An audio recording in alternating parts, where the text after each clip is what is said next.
Okay, the Committee of Finance will come to order for our first agenda on March 1st here in room 308. First up is House Bill 974 HD1 relating to agriculture, Department of Agriculture. Chairperson Yamashita, Vice Chair, members of the committee, Sharon Hurd, Department of Agriculture.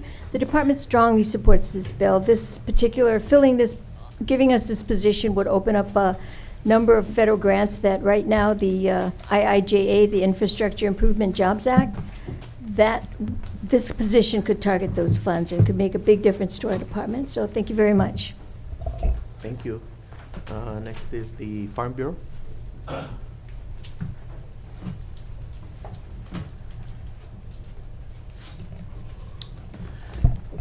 Morning, Chair, Vice Chair, members of the committee. Brian Miyamoto here on behalf of the Hawaii Farm Bureau. You have a written testimony in front of you. We do stand in strong support. This is it's a great measure. Right now, this space is being filled by private funding to help bring more money to our farmers and ranchers here in Hawaii. So we urge the committee to pass this measure. We urge the legislature to fund this position. This could leverage quite a bit of money for our farmers and ranchers in Hawaii. Thank you for the opportunity to testify. Okay, thank you. Next is Ulupono. Good morning, Chair Yamashita, Vice Chair Kitagawa, members of the committee. Micah Munikata here on behalf of the Ulupono Initiative. We'll stand on our testimony in strong support of this measure. Just a couple comments. This is good policy. Getting grant writers into our state government to seek out federal funds makes sense across the board, and agriculture really needs it right now. I think it's important to note that there's funds that are set aside for state governments or state agencies to seek out. So it's not necessarily something that the private can do all the time. So it's really good to put some type of resource within state government to seek out these funds. Thank you, Chair. Okay, thank you very much. Is there anyone else wishing to testify on this measure? Seeing none, questions, members? Okay, I have a question. Department of Ag. So it's a program specialist. So the skill set of somebody being able to write a grant and to be able to have the knowledge of where to look for grants and is two different skill sets. How do you intend to accomplish that? That's a good question, Chair. The way the system works is first you go internal. It's called an internal vacancy announcement, and there are some people within the department that have both skill sets, but then it will only leave another opening when they move over. So the intent is to open it up to after the internal vacancy, then we go to what we call open recruitment, and right now there are quite a few people very skilled that do grant writing. There's agencies that have been very successful. Ulupono has a list of them. I myself know a lot of private grant writers, so I'm hoping that they would apply for this job. The only thing that I think that they would need to get up to speed on would be the state procurement rules, which are very different from private sector rules. So I believe there's not only in Hawaii, although we have a lot of them, but there's people on the federal level that might be looking at this. It's an opportunity to do good things, and I think there's a lot of people out there that are looking for that kind of opportunity. Okay. Okay, but again, the grant writer, like I said, is important, but the person that actually knows where to look and, yeah. Okay, there is an easy button to that. Yeah. The easy button is grants.gov. You put in a keyword, Okay. and you get like 25 grants, Okay. and then you can check Yeah. it. But there's another easy button, and the easy button is the USDA actually sends you bulletins.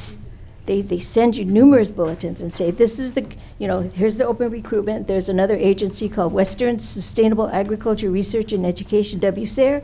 They send out, hey, our grant's open. So they're looking for us as much as we're looking for them. Okay. Anything Yeah. else? Okay. I'll follow. Okay, Representative Markell. Yeah, I just wanted to make sure that we understand the internal recruitment. When there is a qualified person that it's more like a promotion, I guess, for that employee, do they have first preference? They do.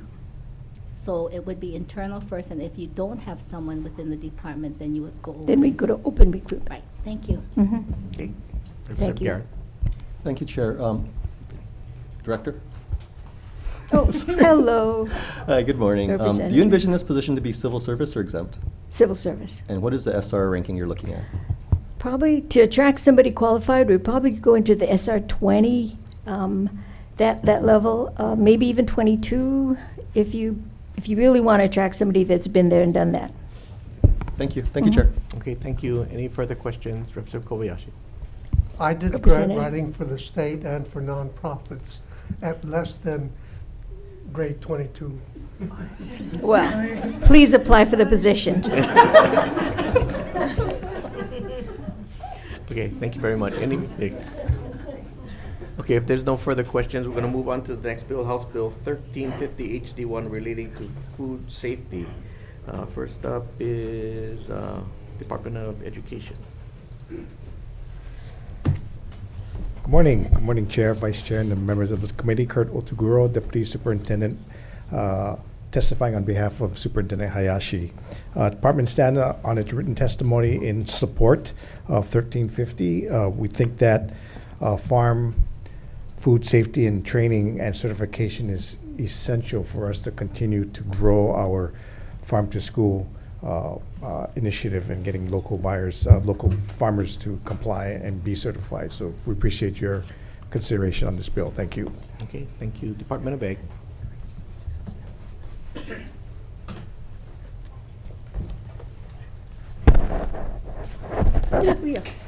Chair, Vice Chair, members of the committee, Sharon Hurd, Department of Ag. The department strongly supports this bill. We stand on our written testimony with the comment that the department would be, I think, in a little bit of a conflict if we offer the training as well as the auditing. So we would prefer that the funding for the training go into the chair's office, 192, and then the funding for the auditing stays with the Quality Assurance Division who does the certification. I think there's going to be a little bit of the USDA or other agencies might take issue with the fact that the same agency that's training is also doing the auditing. So that would be the testimony. Thank you. Okay, thank you very much. Next is Farm Bureau.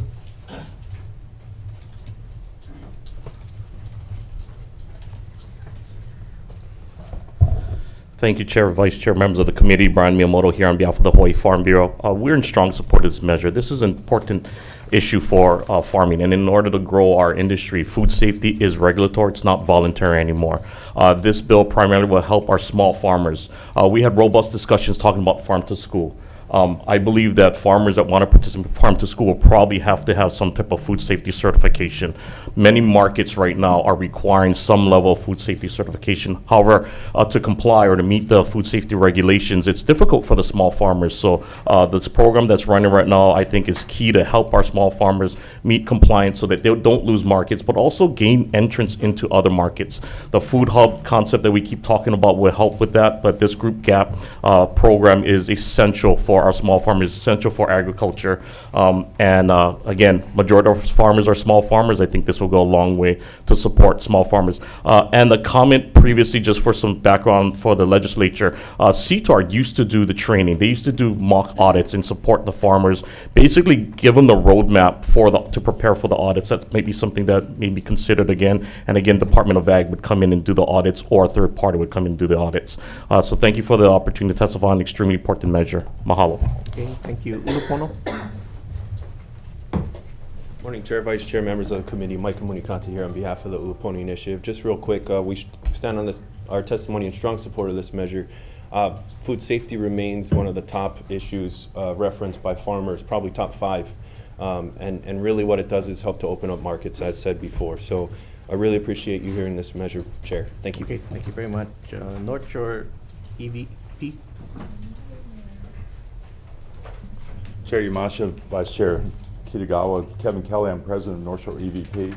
About 6 years ago, when we were trying to build a food aggregation facility on the North Shore, we identified food safety as a major obstacle to selling that food into institutional and commercial markets. That's when we found and started the Group GAP program here in Hawaii. Currently, we've gone through several iterations, and now we don't have enough resources to work with all the farms that really need it. As was mentioned before, CTAR does a great job. We partner with them. They do wonderful GAP education. But what sets Group GAP apart is that when farms leave a seminar on GAP, and they go back to the farm, they look around, they say, you know, how do I get this going? How do I start? And what Group GAP does is really a lot of hand-holding. We help write farm food plans. We do mock audits with them. We're with them at the federal audits. So it's really making sure that they follow through all the way to certification and keep them certification and provide them those opportunities to enter these new markets, especially farm to school and the legislative markets that we're talking about here today. Thank you very much. Okay, thanks very much. Is there anyone else wishing to testify on this measure? Seeing none, questions, members? Okay, seeing none, we're going to move on to the next bill, House Bill 1235 HD2 relating to corrections. First up is the Hawaii Correction System Oversight Commission.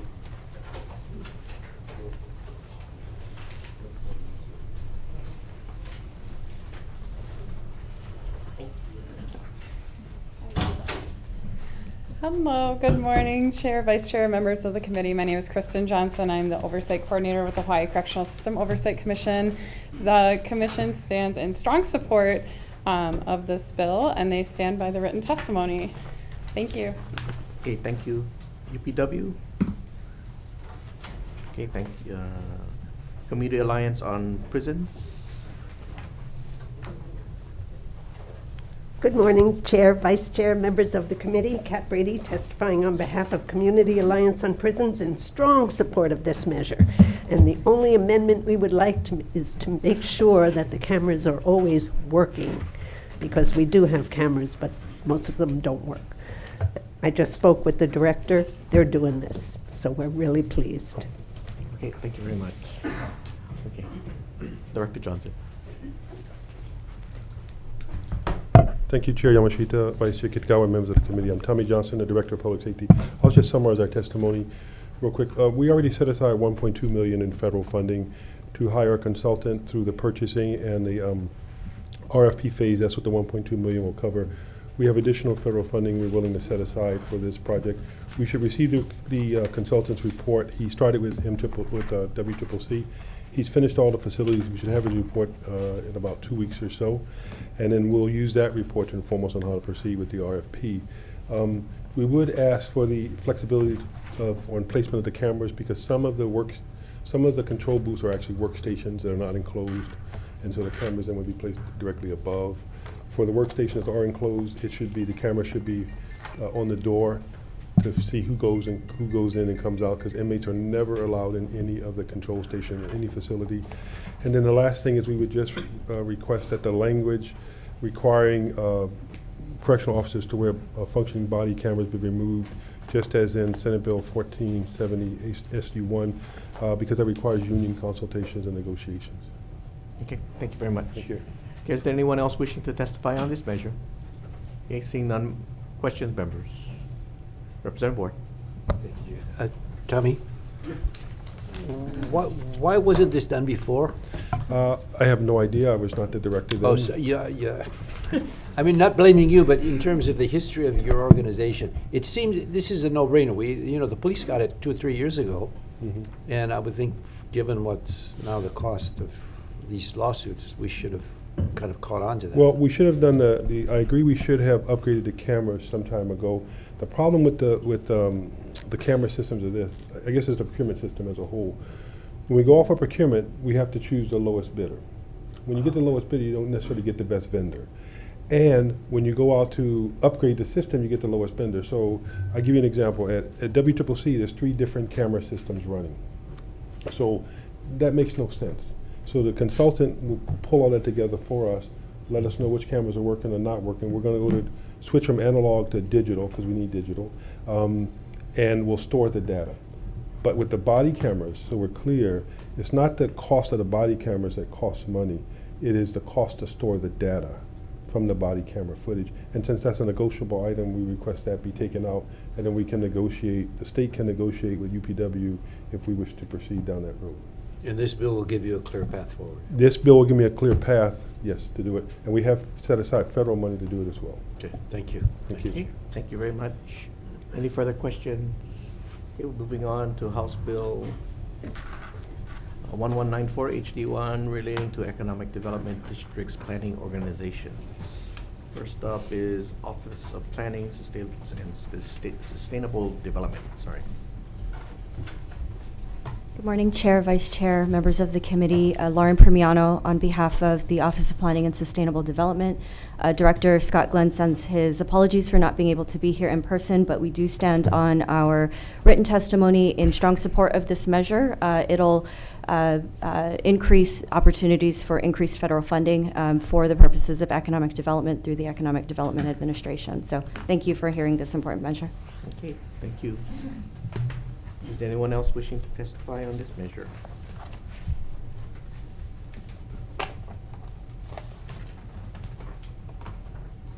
Okay, seeing none, members, questions? Okay, seeing none, we're going to move on to the next measure. House Bill 441 HD1 relating to climate equality. First up is Department of Health, Environmental Health Administration.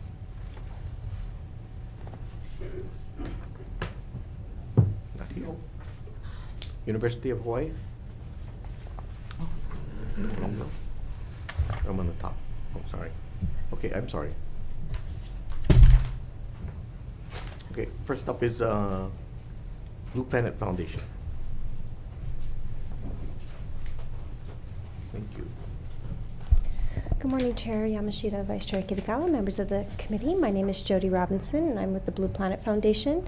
You have our testimony and support, and we think this bill is really important because as climate change impacts intensify, we know that there are going to be disproportionate impacts on low to moderate income residents, seniors, Keiki, Native Hawaiian communities. So we think that a mapping tool like this would be very useful in our development as we adapt to climate change to identify which populations are most susceptible to the various impacts and how do we best direct funding to assist these folks. And Department of Health wasn't here, but in their testimony they highlighted that the federal government is now directing 40% of their kind of environmental funding towards disadvantaged communities. So a tool like this would be very helpful in assisting us so that if we go after federal funding, we're able to do so because we have the mapping available to direct the funds to the people who need it most. Thank you. Okay, thank you very much. Is there anyone else wishing to testify on this measure? Seeing none, members, questions? Okay, seeing none, we're going to move on to House Bill 1396 HD2 relating to cesspools. Department of Health.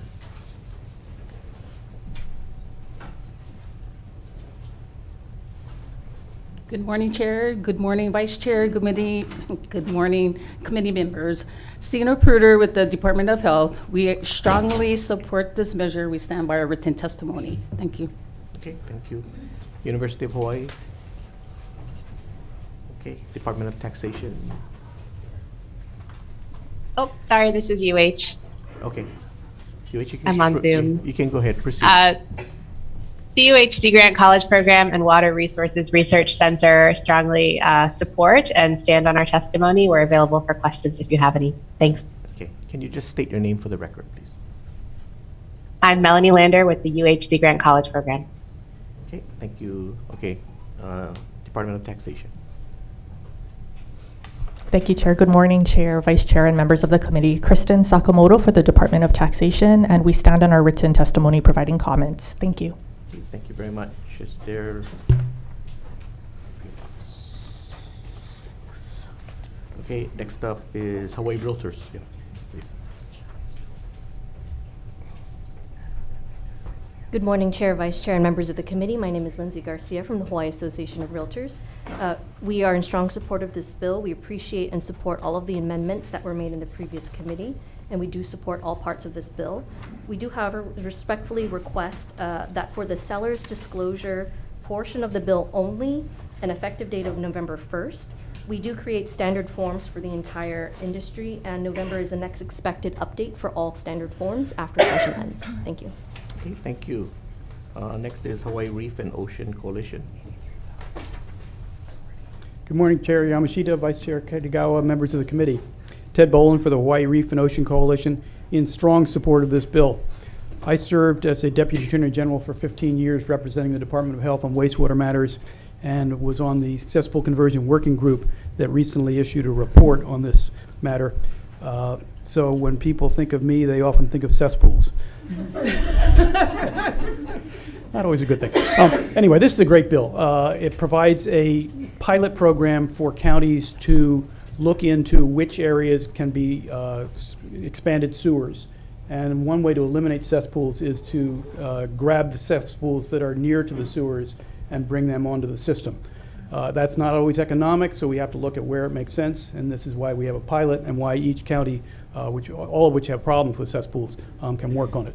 Other provisions to facilitate, there's some funding for the Department of Health, there's an income tax credit to help out homeowners, and there's some, as the previous speaker was talking, there's seller mandatory disclosures, all of which make good sense, and I think it's a good bill and hope you will pass it. Thank you for the opportunity to testify. Okay, thank you very much. Next is wastewater alternatives and innovations.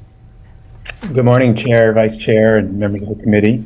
My name is Stuart Coleman, and I'm the Executive Director of VI, Wastewater Alternatives and Innovations. And we appreciate you hearing this bill.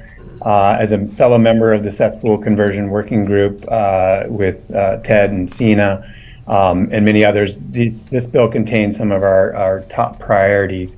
And so I'll stand on written testimony, but just want to highlight the fact that the funds for DOH to create a new cesspool conversion section in the wastewater branch was something that was kind of unanimously agreed on by the committee, the working group rather. And we need, people that are really dedicated to this process in order to, do the permitting alone and processing of some, 80,000 cesspools over the next 28 years. So we appreciate your support on this bill and available for further questions. Mahalo. Thank you very much. Is there anyone else wishing to testify on this measure? Seeing none, members, questions? Representative Morikawa. Thank you. For the Department of Health, we all know that this is the top issue that we have in Hawaii, right? But how do you get, or are the counties going to participate in this? Do they have an incentive to participate and actually do something? Yeah, I believe actually the counties are going to participate because they were actually part of that cesspool conversion working group.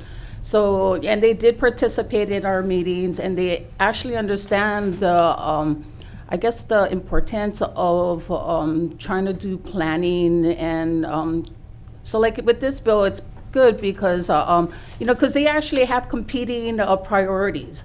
And by us actually assisting them by, getting, and we'll probably get a contractor if this does pass. But by assisting them to help them identify like areas where their sewers actually can extend. And I think another thing about this bill is what it does is it also evaluates like the cost, because that's actually an issue too, is the cost, and they may not have the cost, to expand, and that's why they're probably not expanding right now. So what this pilot project does is it evaluates, well, what is the cost, and can it get supplemented, through, I don't know, the state or some other funding, source to actually extend these, sewer lines to connect a lot of these, homes that actually have sewers. And actually, I like this idea because they kind of need a helping hand to figure out where to go next. Because when you talk to them about it, it's too expensive. Yeah. But we got to do something. So how do we get them to do something? And like, again, this pilot project, will actually say why. It's not because, maybe because they are understaffed, but a lot of it is because they don't actually have, like the financing available, to connect, That's so. what the problem yep. is. Yep. Thank you. I'm glad that this is going to get somewhere finally. Thanks. Okay, members, any further questions? Representative Kobayashi, followed For by Ward. Department of Health, you said that the certification might be outsourced. Oh, the certification. Oh, no, so this pilot project, to actually implement it, we would probably look into hiring like a contractor to do the work, to do this pilot study, yeah. Maybe you should think about adding language to make it easier for you to find a contractor. Oh, yeah, but I think it was actually included, Oh. because that was actually one of our comments that we Okay. said, you know, to allow us to, contract the work, Okay. you know, to do this pilot. Okay, program, thank yeah. you. Hey, Representative Ward. Cesspool, Ted, Mr. Bolin. How many years ago were you the AG deputy? I retired at the end of 2020. So you heard about this issue long Oh, ago. I- Why now? 88,000 of them are out there. Why are we just now coming to the realization we got to push these guys? And I got farmers in the back of Hawaii who are saying, hey, 35, 40,000 bucks is going to really hurt. Yeah, and cost is the reason that it hasn't been done until now, and it is the big issue today. But the And- obvious pollution part of it, I mean, Oh, like no seeping question. into the water, I mean, Yeah. Yeah, I was representing the Department of Health, and that's, pollution was our concern. So how But- much is the rebate, the tax credit? It's empty in the bill, but what? Yeah, I think in the past it was $10,000 in the previous iteration, which expired a couple years ago. That's the best incentive we can give? No, that's one incentive. There's a lot of other incentives, and I hope there's going to be a lot of federal money and state money and county money and private money that will enable this to go forward and not cost a huge amount of money for the homeowners. So one of the good things of this, one of the better things of this bill then would be able to leverage money for what otherwise is going to be a huge expense for it. But my farmers are old and they don't have a lot of money, to say the least. This and other bills, I would say, are be responsible for that leveraging, which is very important. But a pilot, I mean, they know what they need to do. What is the pilot the right term for this? I think it is. I think they don't necessarily know where to extend. They all have plans. They all have long-term plans for construction, I think. But they may not have taken it seriously because of the money. So they may, you know, I know the county, City County, for example, has a plan to do Kahaluu, but it's far out in the future. And the expense of that is, you know, substantial, so it doesn't move up in the queue very fast.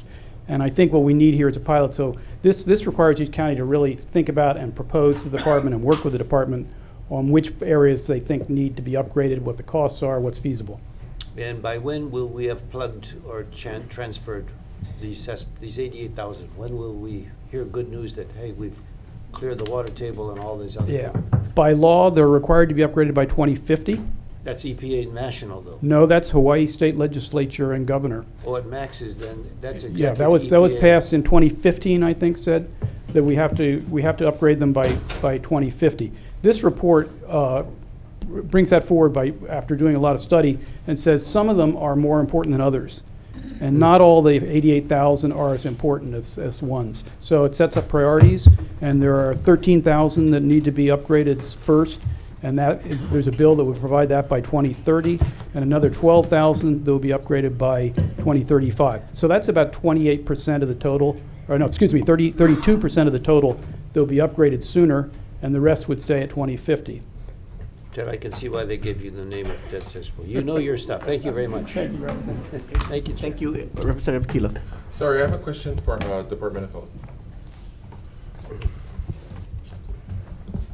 So I know it's a matter of time that we have to do this, but I think there's a genuine fear for folks who fall in that priority level 1. And they're looking at the timeline now being accelerated to 2030. They have no funds. We have no infrastructure to roll out. So I think their concern is it the idea or intent that folks are gonna have liens put on their properties by not doing the cesspool conversion? When you say liens, I mean, we actually are not gonna put a lien on the property. But I mean, you're gonna be coordinating with the different counties and the properties that are not, have not converted yet, right? No, we're gonna be coordinating with the counties to see, you know, areas where they actually can span their existing wastewater infrastructure.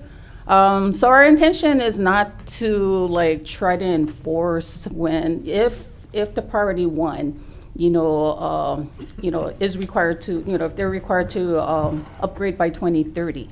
But I think the intention of making it 2030 is because a lot of those priority 1 cesspools are actually contaminating our water resources, right? So what we're gonna have to do is we're gonna actually have to work harder to find the financing, that's available, to help these priority one. And that's why there's a bunch of like, bills right now that's actually focusing just on priority one, priority two.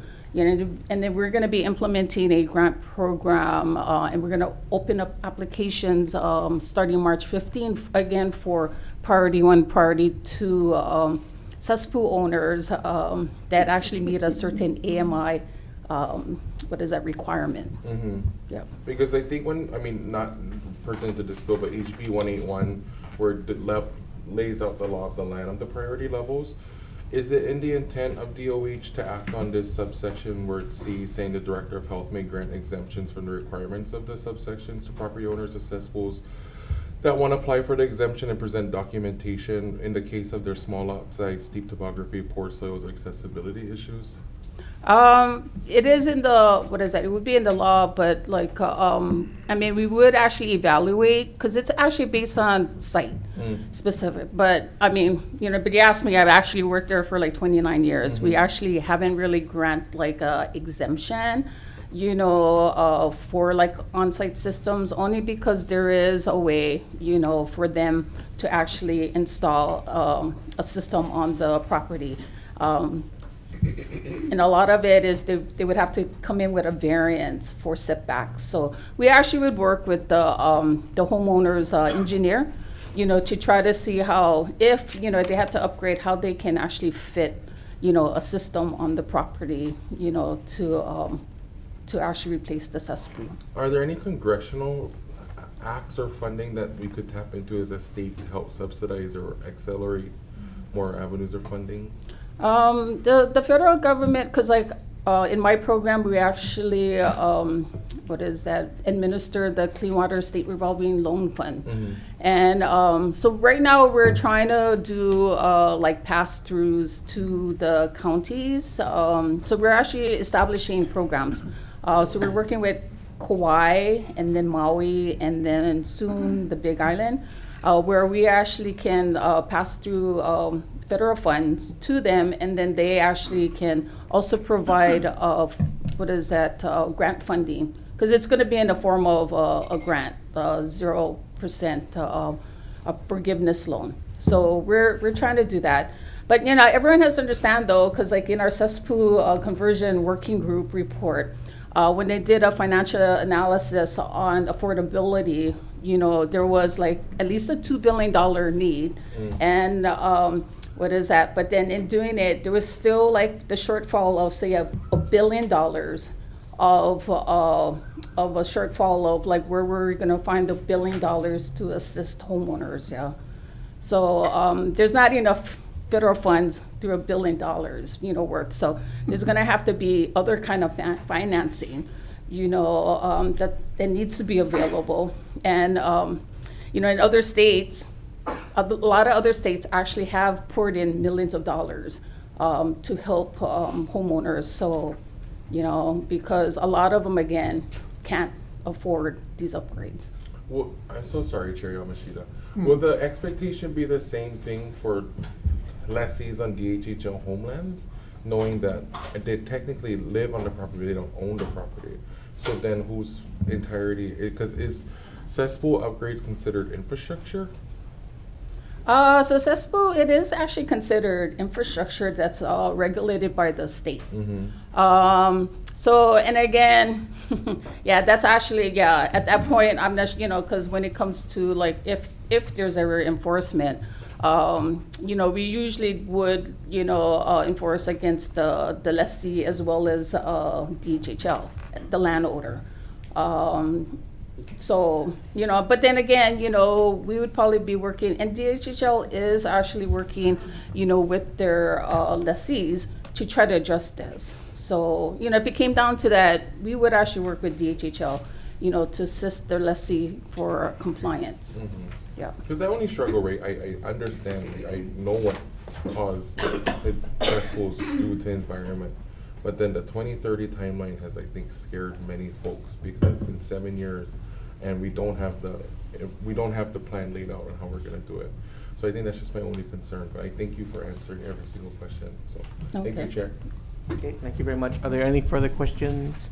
Representative Morikawa, I know we followed by spent Garrett, sorry. A lot of time on this, but Department of Health, I think the easy thing to do right now for people who can afford it is to put in a septic system, right?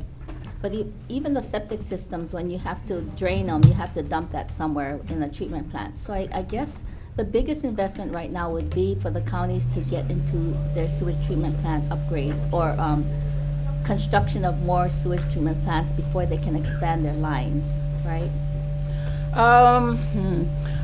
Well, if you actually look at like the counties of Hawaii, counties of Kauai, and Maui, actually this is the only island that actually has enough like sewer coverage for most of the population. For the other islands, most of the homeowners actually are served by either cesspools or septic tanks. They don't really have the other counties don't really have like a customer base, you know, to serve, right? Well, I'm coming to you at this point because I'm hooked to a sewer. I have to pay a monthly fee of, it used to start at $20, now it's up to $100 plus a month. So that's gonna be another issue that people have to think about when they hook into a sewer system. It's not gonna be cheap. But the counties need to establish that plant first before they can hook all these people up because it has to go somewhere to be treated and then let out, right? So the big investment is getting the county to get the infrastructure in. And if they don't start now, they're never gonna make this date, which unfortunately it's gonna have to move up, I think. But I understand because the county could easily have expanded in my district because we have the infrastructure, but they never did because it was too expensive. So someone needs to hold their feet to the fire and get them to do it right now with what they have now. And then the talk should be about getting the bigger infrastructure in, which is the sewage treatment plants. Yeah, I agree. And then that's why I actually really support this pilot project because, you know, the counties need that assistance and that help, you know. Then eventually in the future, maybe we can get a tax break for all of our utility payments. Yep. Thank you. Okay, thank you very much. Representative Garrett. Thank you, Chair. Doe tax, please.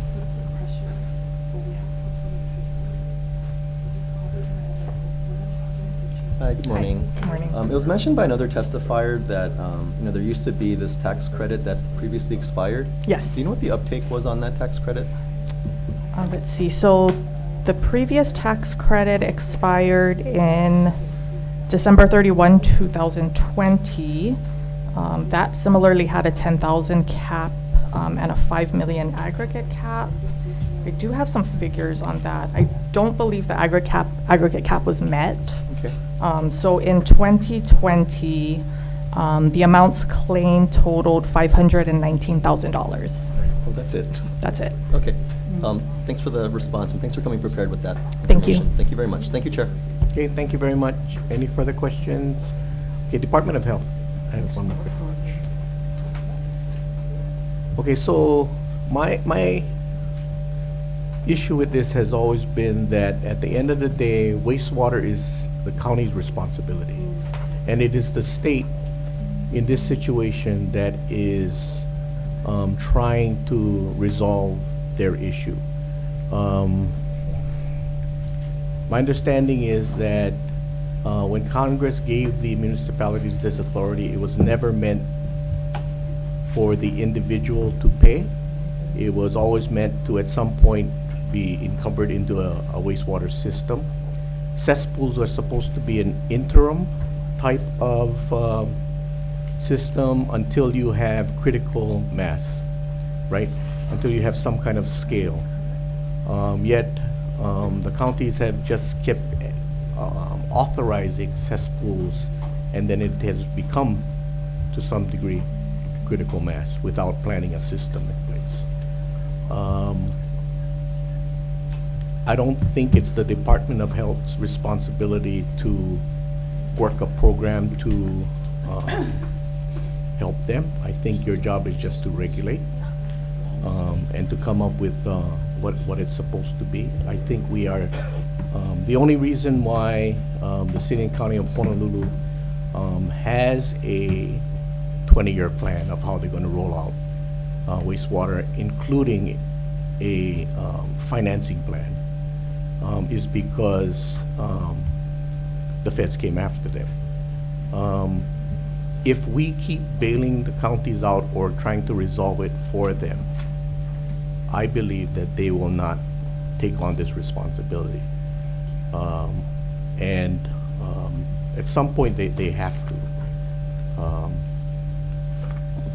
So that's my first statement. But my question to you is that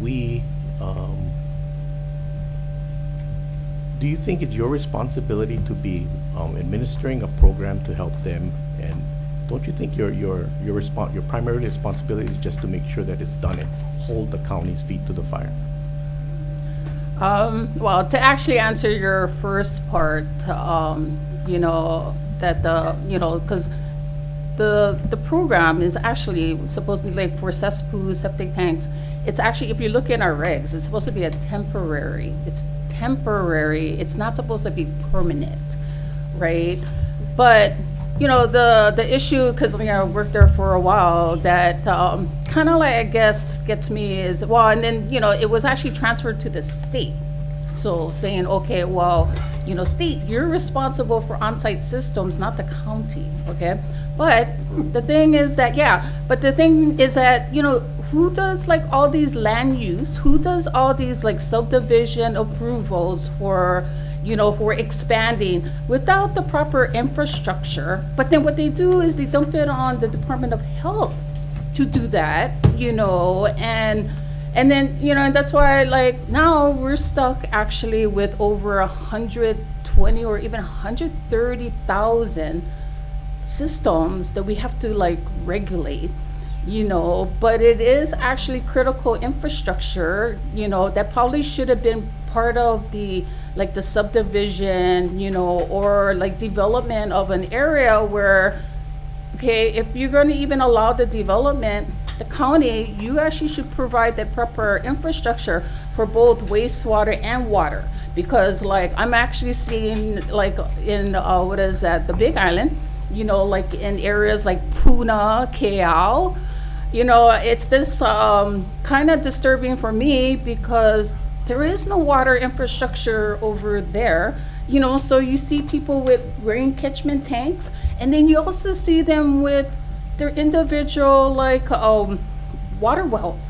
The water wells, and you have actually all these like cesspools and septic tanks like in the area, right? I mean, I find that really kind of disturbing, you know, that they continue to allow like development, homes to be constructed, but there's not the proper infrastructure, you know, so, you know, that is a concern. Yeah, I wish I could say, hey, you know, we are actually supposed to be the regulators, you know, and, you know, county, you're supposed to be the ones providing the infrastructure, but because the Department of Health actually, you know, in the HRS, you know, we're responsible for having the oversight and regulatory, you know, responsibility for these on-site systems, so.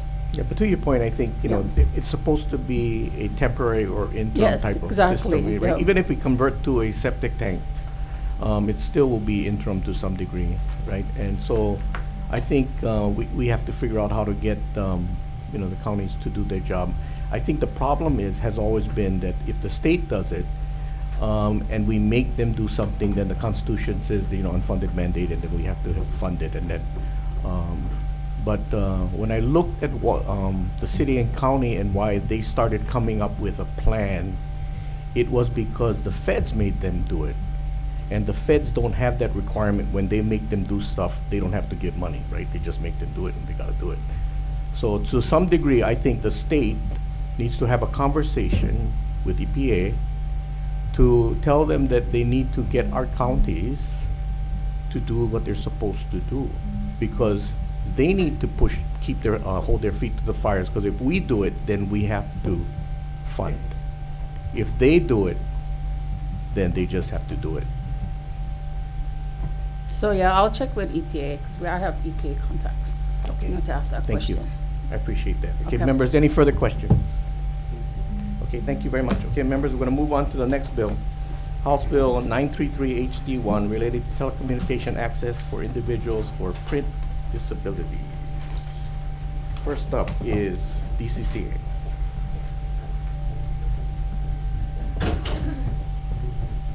Aloha and good morning, Chair, Vice Chair, members of the committee. Dean Ishino with the Division of Consumer Advocacy and the Department of Commerce and Consumer Affairs.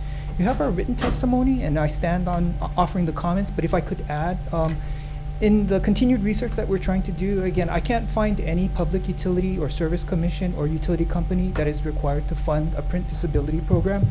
The programs that I can find is run by a different agency, such as libraries or human services. Thank you for the opportunity to provide this testimony. Okay, thank you very much. Next is PUC.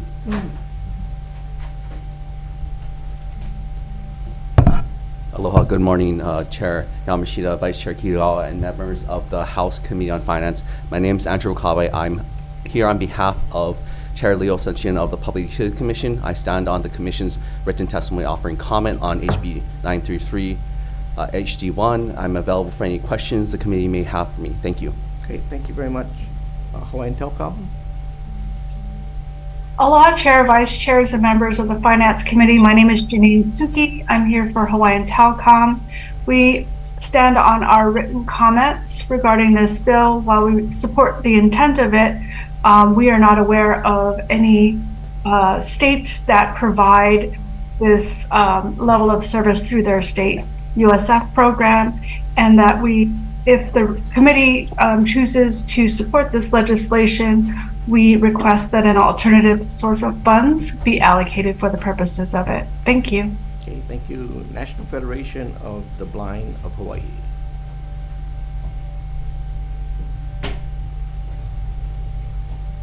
Aloha, Chair, Vice Chair, and members. I'm James Gashel, representing National Federation of the Blind of Hawaii. We hope you pass this bill. It envisions eventually a program that would disseminate content that you all get in print, but we can't read. And this is possible. And for the other representatives, there are 12 states on the mainland that do what's contemplated in this bill. The best models probably are Texas and Georgia, so you might want to take a look at those. I would just say that if you pass this bill, you will help to start a process which could lead to a program that's contemplated in this bill, but would not create that. That would be done by the Public Utilities Commission in collaboration with stakeholders and of course the legislature eventually. If you don't pass this bill, then we can't even talk to them about it, and we just have to go home and come back next year, I guess. So hope you will pass this bill so we can continue the discussion and maybe lead to having a program. Mahalo for your consideration. Okay, thank you very much. Next up is the National Organization of Parents of the Blind Children. Blind children. Thank you. Hello, I'm Tabitha Mitchell. I'm a parent of a blind child, and I also serve the parents of blind children throughout the state of Hawaii. One of the things that we struggle with as parents of blind kids is our kids don't get to see the cereal boxes that you and I saw when we started to learn to read. They don't see the road signs when you drive down the road. They don't get that early literacy exposure. They can't go to the grocery store and look at magazines. They can't read highlights at the doctor's office. And it's very easy for those of us that are sighted, and I am sighted, it is very easy for those of us that are sighted to overlook that and to really not recognize what exposure blind children do not get to literacy. This bill is structured to put in place a really cool program where blind kids, no matter what their age, they can be itty bitty at home as toddlers, and they can pick up the phone and they can call and they can get access to newspapers, to highlights, to magazines, to the weather. I mean, all types of different stuff that they can hear audibly on the phone. And it's really easy to sit and think, oh, well, that should be provided by someplace else, or you know, well, how many blind kids are there? But it's a huge, huge initiative for blind kids and for parents of blind kids to have resources. You typically don't get resources as a parent for your blind kid until they get ready to go to school. So what happens to those kids? And I'm working with some kids on the Big Island right now and families. They're toddlers, and they're in that space before they go to school. They're in that space where they've just discovered that the kids are blind. And so they don't have a lot of resources. They don't have ways to include their kids in the day-to-day. And so this opportunity with this bill that it can present is the opportunity for those blind kids to be able to start that early literacy and to start to get information about their community. So I hope that you guys will carry it forward, and I stand on testimony that was also submitted written. Thank you for your time. Okay, thank you very much. Okay, members, we have one more testifier that we're going to have on the phone.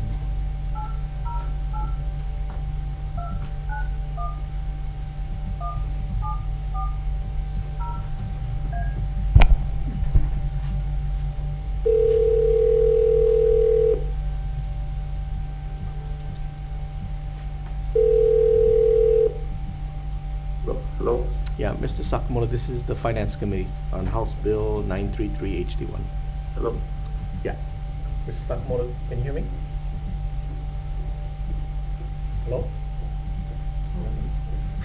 Hello, can you hear me? Hello? Yeah, Mr. Sakamoto, this is the House Finance Committee on House Bill 933 HD1.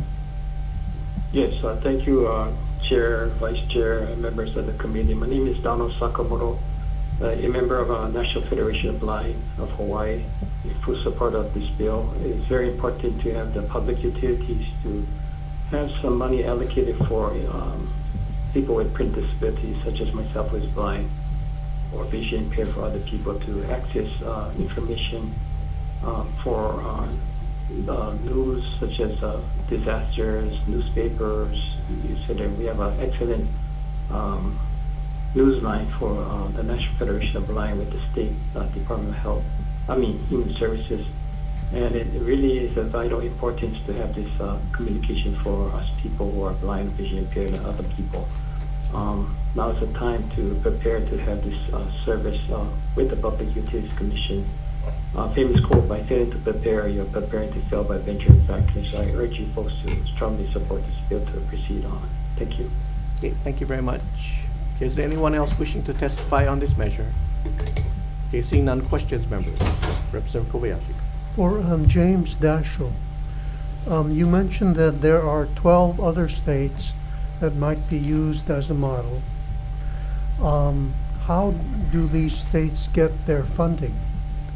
Through their universal service funds, and I'm not an expert at that level. It's not the federal universal service fund, it's the state universal service fund. We have a basic underlying law here that authorizes that, but the Public Service Commission says it's never been utilized, and so this would be the first kind of implementation of it. But in these other states, they do use their state universal service funds, and the programs are administered through their Public Utilities Commission, just as is envisioned here. Well, the testimony from Hawaiian Telecom says just the opposite, that they are not aware of any jurisdiction that uses the state universal service funds for this purpose, for print disabilities. Yeah, and I can't explain why they wouldn't be aware of it. I've told you two of the larger states that do it, and there are a total of 12. Well, you can check. Texas does, and Georgia does. Pennsylvania does. There are several other states that do.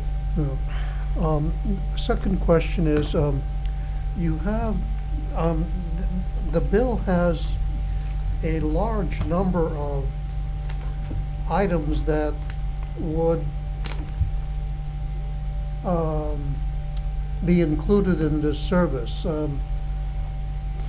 Is there a way of, shall we say, prioritizing? Right, so good question. You know, this, as I said in my testimony, this bill begins a process.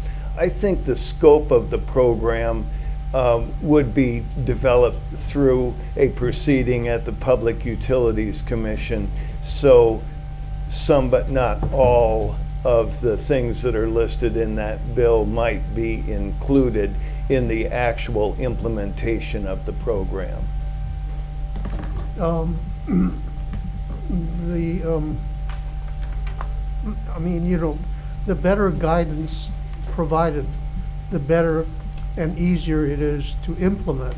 So maybe as this bill goes on, there might be a prioritization between, you know, all these various bits of information. I mean, everything from government information, public notices, emergency alerts, newspapers, et cetera, et cetera. Because perhaps the idea is to start with some of these information sources or information items and then build up over time. Thank you. Correct, thanks.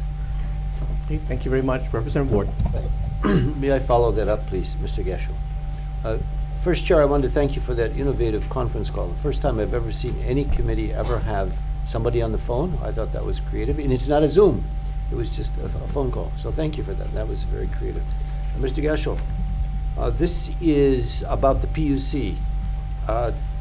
Is this only unique to the PUC that they don't provide it? Does DOTAX and DBED and DOH, do they all provide you written and readable communications, telecommunication services for the blind and visually impaired? Sometimes, sure, but the reason for the PUC is that would be a source for funds that would support a program of the kind of content that is mentioned in the bill.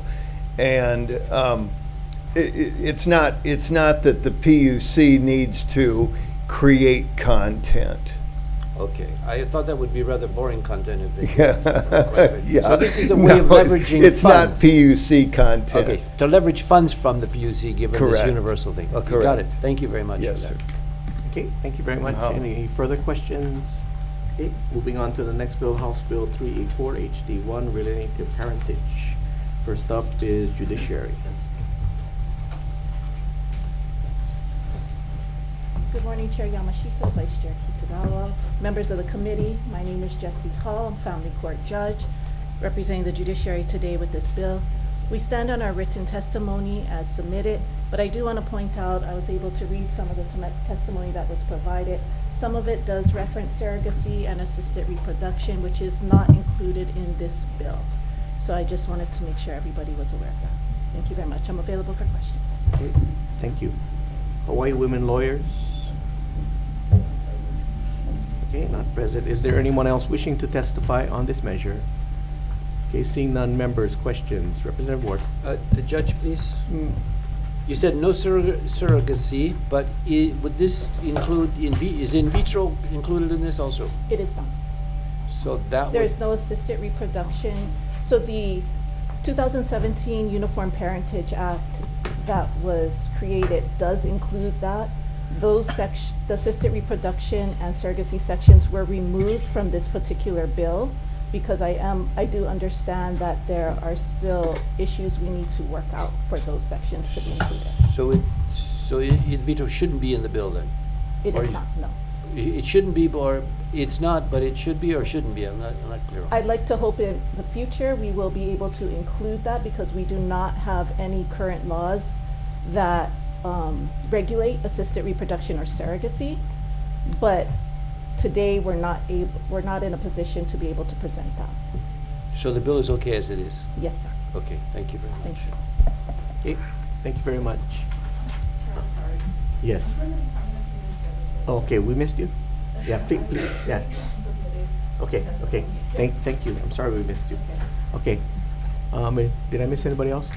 Do you want to testify? Okay. Okay, thank you. Aloha and good morning, Chair, Vice Chair, and members of the committee. My name is Daisy Hartsfield. I'm the administrator for the Social Services Division in the Department of Human Services, and I'm here on behalf of our director, Kathy Betts. The department did submit written testimony, and I stand by that written testimony, which requests an extended effective date so that we can update our policies and procedures, as well as provide training that will result, or that will be necessary as a result of this bill should it be passed. I am available for any questions that the committee may have. Thank you. Okay, thank you very much. We do have your testimony.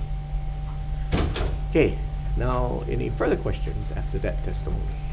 Okay, seeing none, we're going to move on to the next bill, House Bill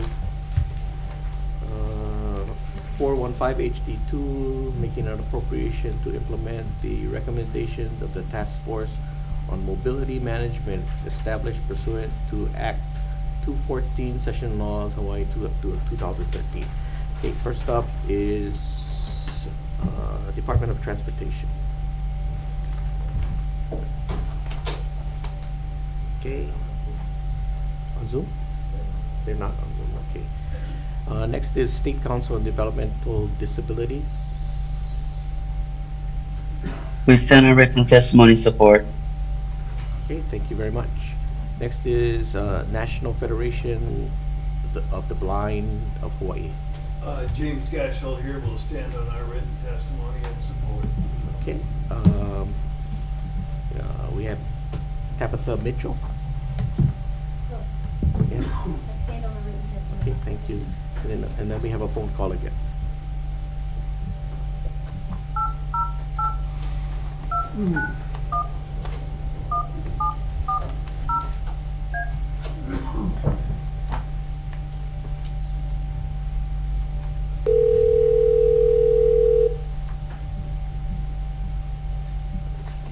Hello. Hello, Mr. Sakamoto. This is the House Finance Committee again. We're on House Bill 415 HD2. Okay, thank you.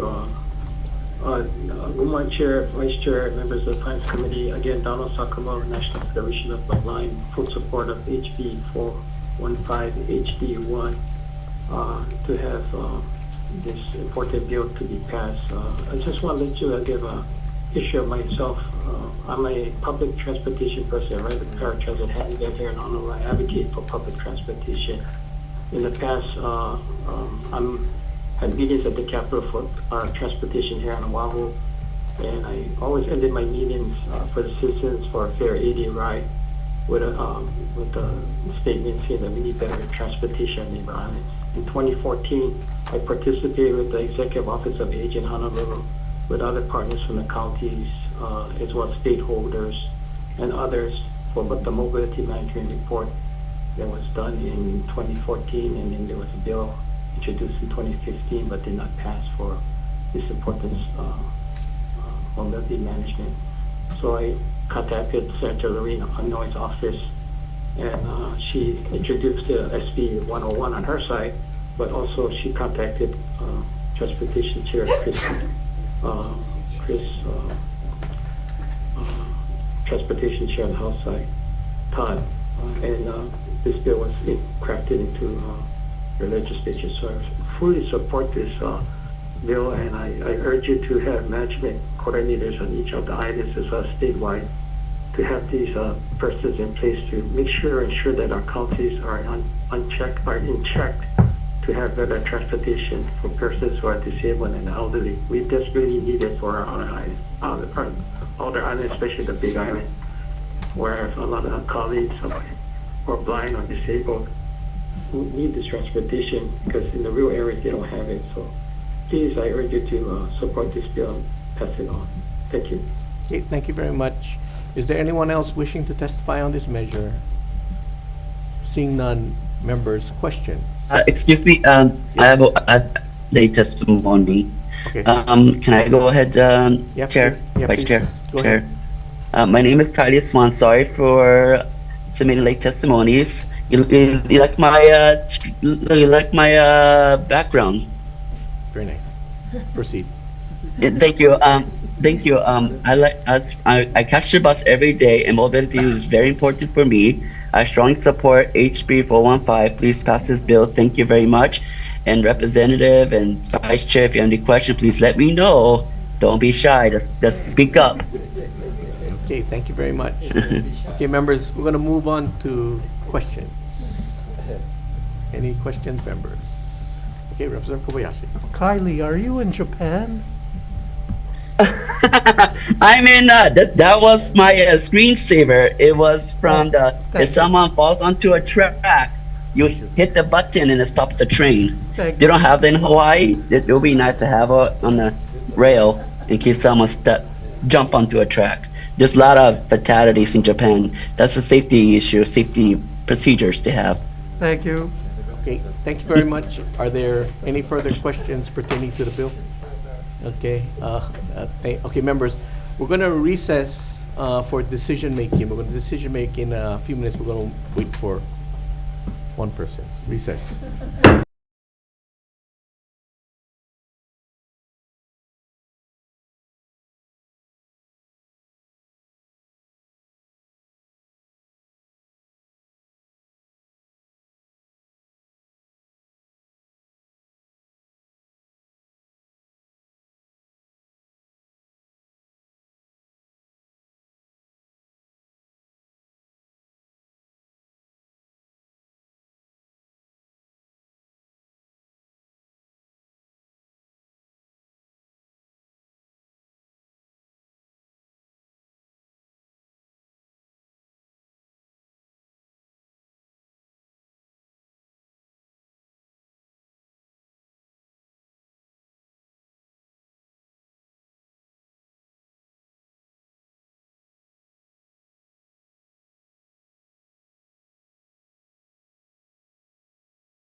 Okay, we're going to reconvene the Committee on Finance to vote on our first agenda. First up is House Bill 974 HD1. Recommendation is to pass as is. Any discussion?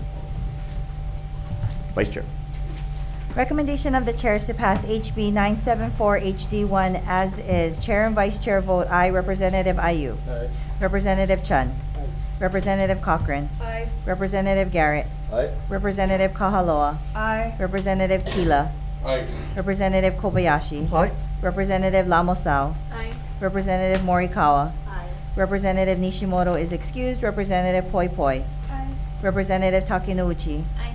Representative Alcos. Aye. Representative Ward. Aye. Chair, your recommendation is adopted. Okay, thank you very much. We're moving on to House Bill 1350 HD1 relating to food safety. We're going to be moving this out as an HD2, blanking out appropriation and tech. Any discussion? Vice Chair. Recommendation of the chair is to pass HB 1350 HD1 with amendments, noting the excused absence of Representative Nishimoto, who will be noted excused for the rest of this agenda. Are there any reservations? Are there any noes? Chair, your recommendation is adopted. Okay, thank you very much. We're moving on to House Bill 1235 HD2 as is. Discussion. Vice Chair. Recommendation of the chair is to pass HB 1235 HD2 as is. Are there any reservations? Any noes? Chair, your recommendation is adopted. Okay, thank you. Moving on to 1194 HD, House Bill 1194 HD1. We're going to move this out as an HD2, blanking out the appropriation and tech. Discussion. Vice Chair. Recommendation of the chair is to pass HB 1194 HD1 with amendments. Are there any reservations? Any noes? Chair, Chair, your recommendation is adopted. Thank you. Moving on to House Bill 441, HD1, as is. Discussion. Vice Chair. Recommendation of the Chair is to pass HB 441 HD1 as is. Are there any reservations? Any noes? Chair, your recommendation is adopted. Okay, thank you. Moving on to House Bill 1396, HD2. Members, my inclination is to take all the appropriate, other parts out and only leave the disclosure part in, but we'll leave it all in so that we can continue the discussion of how this may play out. I do still believe that the counties are responsible for this, and we should not be continually trying to solve their problem. But anyway, we'll move it out as is. Discussion. Chair. Representative Ward. No, Are you- word for me. We can I start. yield to you, sir. No, I respect my. Representative One Ward, of the please testifiers proceed. did say, don't be shy, right? I have to take that for granted.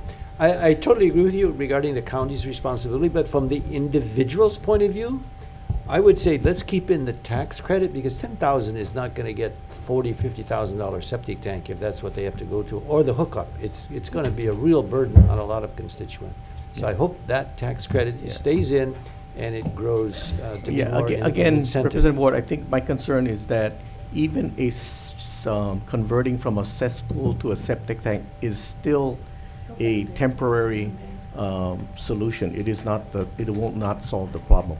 So we do have to address it. I think that's why we're going to keep the measure moving. But I just don't believe that we can subsidize our way out of, with the volume of cesspools, we cannot subsidize our way out of this problem. From an environmental point of view, I totally agree, but in terms of the cost to bring some of the rural areas, particularly in the neighbor islands, into compliance, that's gonna be a huge, That's a huge budget undertaking, I agree. request. Huge. The counties may push back on you on that one, Chair. Well, yeah, it's Thank still you. their responsibility, and technically, it's still their responsibility, so. Yeah, Representative Cochran. Thank you, Chair. And having been infrastructure chair for 8 years on the county level, direct, intimate knowledge about our wastewater treatment plants, and in particular, number one priorities do lie a lot in House District 14. I do know the efforts that the county has been putting into upgrading their wastewater treatment plants in West Maui and Kahului. So I'm trying to say that they are pulling their weight. I mean, we've gotten SRF loans and we pull our weight. We're addressing the injection well issues there. And that was a federal mandate. They thought they were the knight in shining armor to give us injection wells. Now we got issues with that. So yeah, there's a lot of moving parts, but I really want to not just be so down on the counties right now, because I know firsthand that they've been working and they're coming up with solutions. And yes, we have a lot of cesspools in my district, but they will be addressed. And it So- does take money. Okay, thank you very much. So members, just to be clear, that's why we moved out the other measure earlier, to give the counties the option in using the 0.5% for infrastructure, which includes septic systems or wastewater systems. And so this, for the county of Maui, would be, if they implement soon, would be in the area of about $100 million to be able to solve this problem, which quite frankly is still not enough. That's how big the problem is. So everybody got to understand the magnitude of this problem. The state is not, just because I have problems with this bill the way it is, doesn't mean, and I think because the problem I have is we're incentivizing a temporary solution still, right? And we're not addressing the main problem. So, Representative Keela, your comments. Thank you. So I do have some concerns about the bill, but for the record, I'm going to vote yes, but I'd like to share the same sentiment as you, Chair. So for the record, I'm voting yes, but I share the same sentiments. Okay, thank you. Representative Ward, you had something? Well, I was just gonna say, it's about time that, as you said, we're facing the music, because this should have really started decades ago, or at least when cesspool Ted was around, if he's still here. Yeah. The point is, we're really playing, I mean, there's 83,000 of these. I mean, it's like we were not paying attention, or we were just ignoring it. So even though we're doing a temporary fix, at least we're starting something and moving the ball down the court. But as you said, it's gonna be hundreds of millions of dollars, which is That's a big I agree, leap. and and to the point of the Department of Health, the counties do control permitting and zoning and those types of things, and they were allowing these projects to move forward without thinking about the long-term impact. So this is, a wake-up call for all of us, I think. And so it's something we have gonna have to deal with big time. Okay, any further, Representative? I Lang? just express the same sentiment as Representative Pila and adopt, hope for your changes that you expressed earlier too, Chair. Okay. Voting yes. Okay, Thank you. Representative Kahalo. Chair, thank you for your words and comments. If we were on the floor, I'd ask for those to be put in the journal as they were mine. But we have over 48,000 cesspools to convert on Hawaii Island, so this is a big issue. We need to prioritize and focus on it. But I do appreciate your words, comments, and questions today related to this bill. Thank you, Chair. Okay, thank you very much. Representative Kobayashi. It is a huge, huge problem that probably involves both state and county with a very clever carrot and stick approach. How much money we put in, how much money the state puts in, I think should be very carefully assessed because the dollar price tag is too high. I live in an area in Kaimaki that was the largest residential subdivision in the state beginning before 1910. But the sewer line hookups were put in around 1952, 1953. And so even though we had good access to the sewer lines, even though Kaimaki is a good place for gravity flow, the county was extremely slow in putting in sewer lines. And I think that that's emblematic of, how would you say, the motivation and the funding of the counties. Slow. Yeah, so, members, I've said this before, and, this is a good time to bring it up again, that, at the end of the day, our state is a very centralized state. We are the only state where education, community hospital, jails, even district courts are done at the state level and not at the county level. So it is my belief that because they don't have to do that and we pay for it, that they should at least do this and take care of it. Yes, Representative Ward. Just an FYI, the city and county would not go in those days in the 60s as far out as Hawaii Kai. So Henry Kaiser had to build his own. So we're paying $150 a month to a private sewage treatment plant. We're not even hooked up yet, which I doubt will ever happen. I agree that they've done all kinds of creative things that maybe shouldn't have been done. Henry Kaiser was very creative. Okay. Any further discussion? Okay, Vice Chair, as is. Recommendation of the chair is to pass HB 1396 HD2 as is. Any reservations? Any noes? Chair, your recommendation is adopted. Okay, thank you very much. Moving on to House Bill 933 HD1. Members, we're going to move this out as HD2. We're going to add an appropriation line, to your question where the money's going to come from. We're going to put in an appropriation line for now and tech to keep this conversation going. HD2. Any discussion? Vice Chair. Recommendation of the chair is to pass HB 933 HD1 with amendments. Are there any reservations? Any noes? Chair, your recommendation is adopted. Okay, thank you very much. We're going to move on to House Bill 384 HD1. We're going to move this out in HD2, blanking out appropriation and tech. Any discussion? Oh, blanking out the fees, sorry. Not the appropriation, the fees and text. Any discussion? Vice Chair. Recommendation of the chair is to pass HB 384 HD1 with amendments. Are there any reservations? Any noes? Chair, your recommendation is adopted.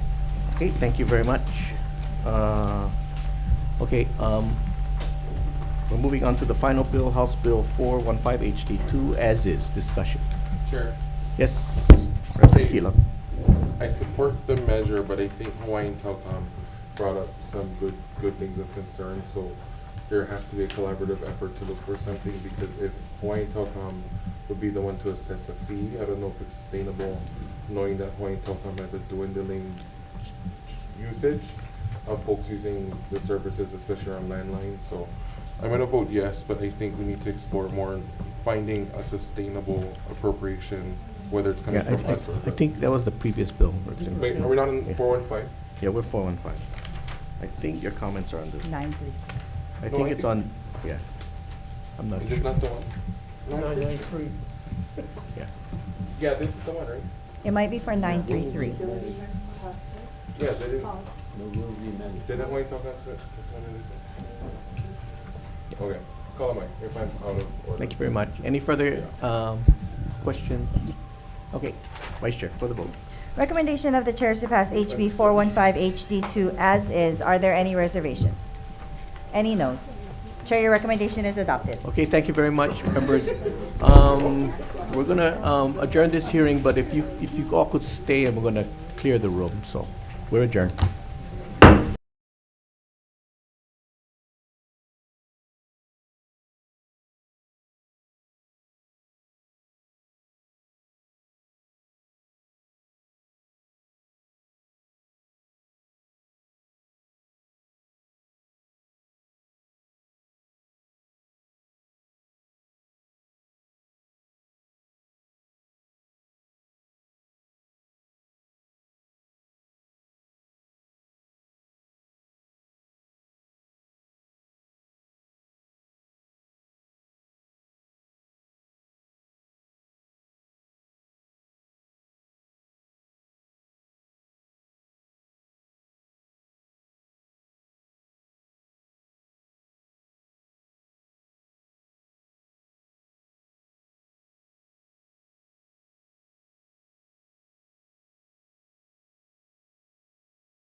Okay, the Committee of Finance will come to order for our 2:30 agenda. First up is House Bill 233 HD1 related to child tax credit. First up is Department of Taxation.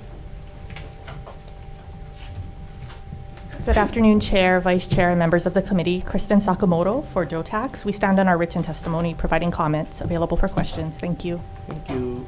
Next is Catholic Charities.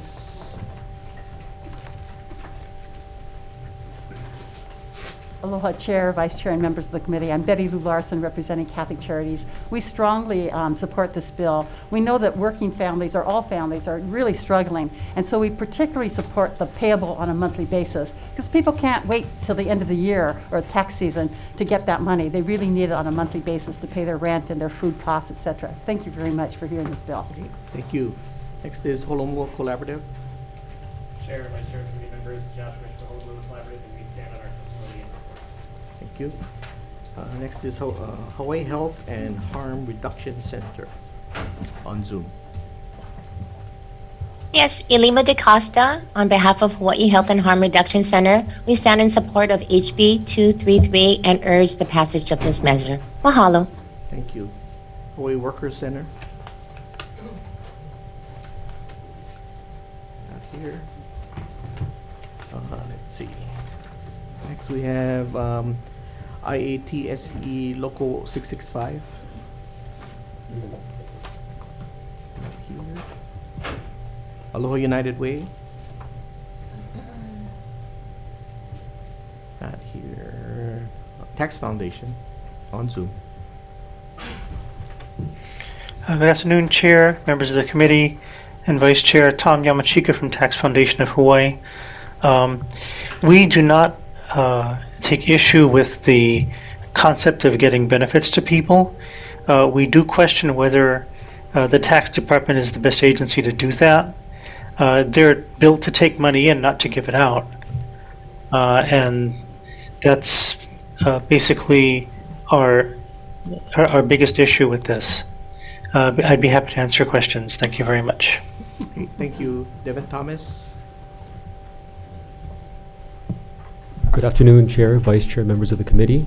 I'm Devin Thomas, speaking on behalf of Hawaii Appleseed, and we are in full support of creating a child tax credit for Hawaii. The federal child tax credit was tremendously successful, lifted 2.9 million children out of poverty in 2021. 12 other states have their own CTCs, and we believe that it is time for Hawaii to create its own CTC as well. It could lift thousands of local children out of poverty and provide a boon to their parents, allowing them to pay for more of their basic necessities that they cannot afford in the status quo. Thank you. Okay, thank you. Jun Chin. Jun Chin.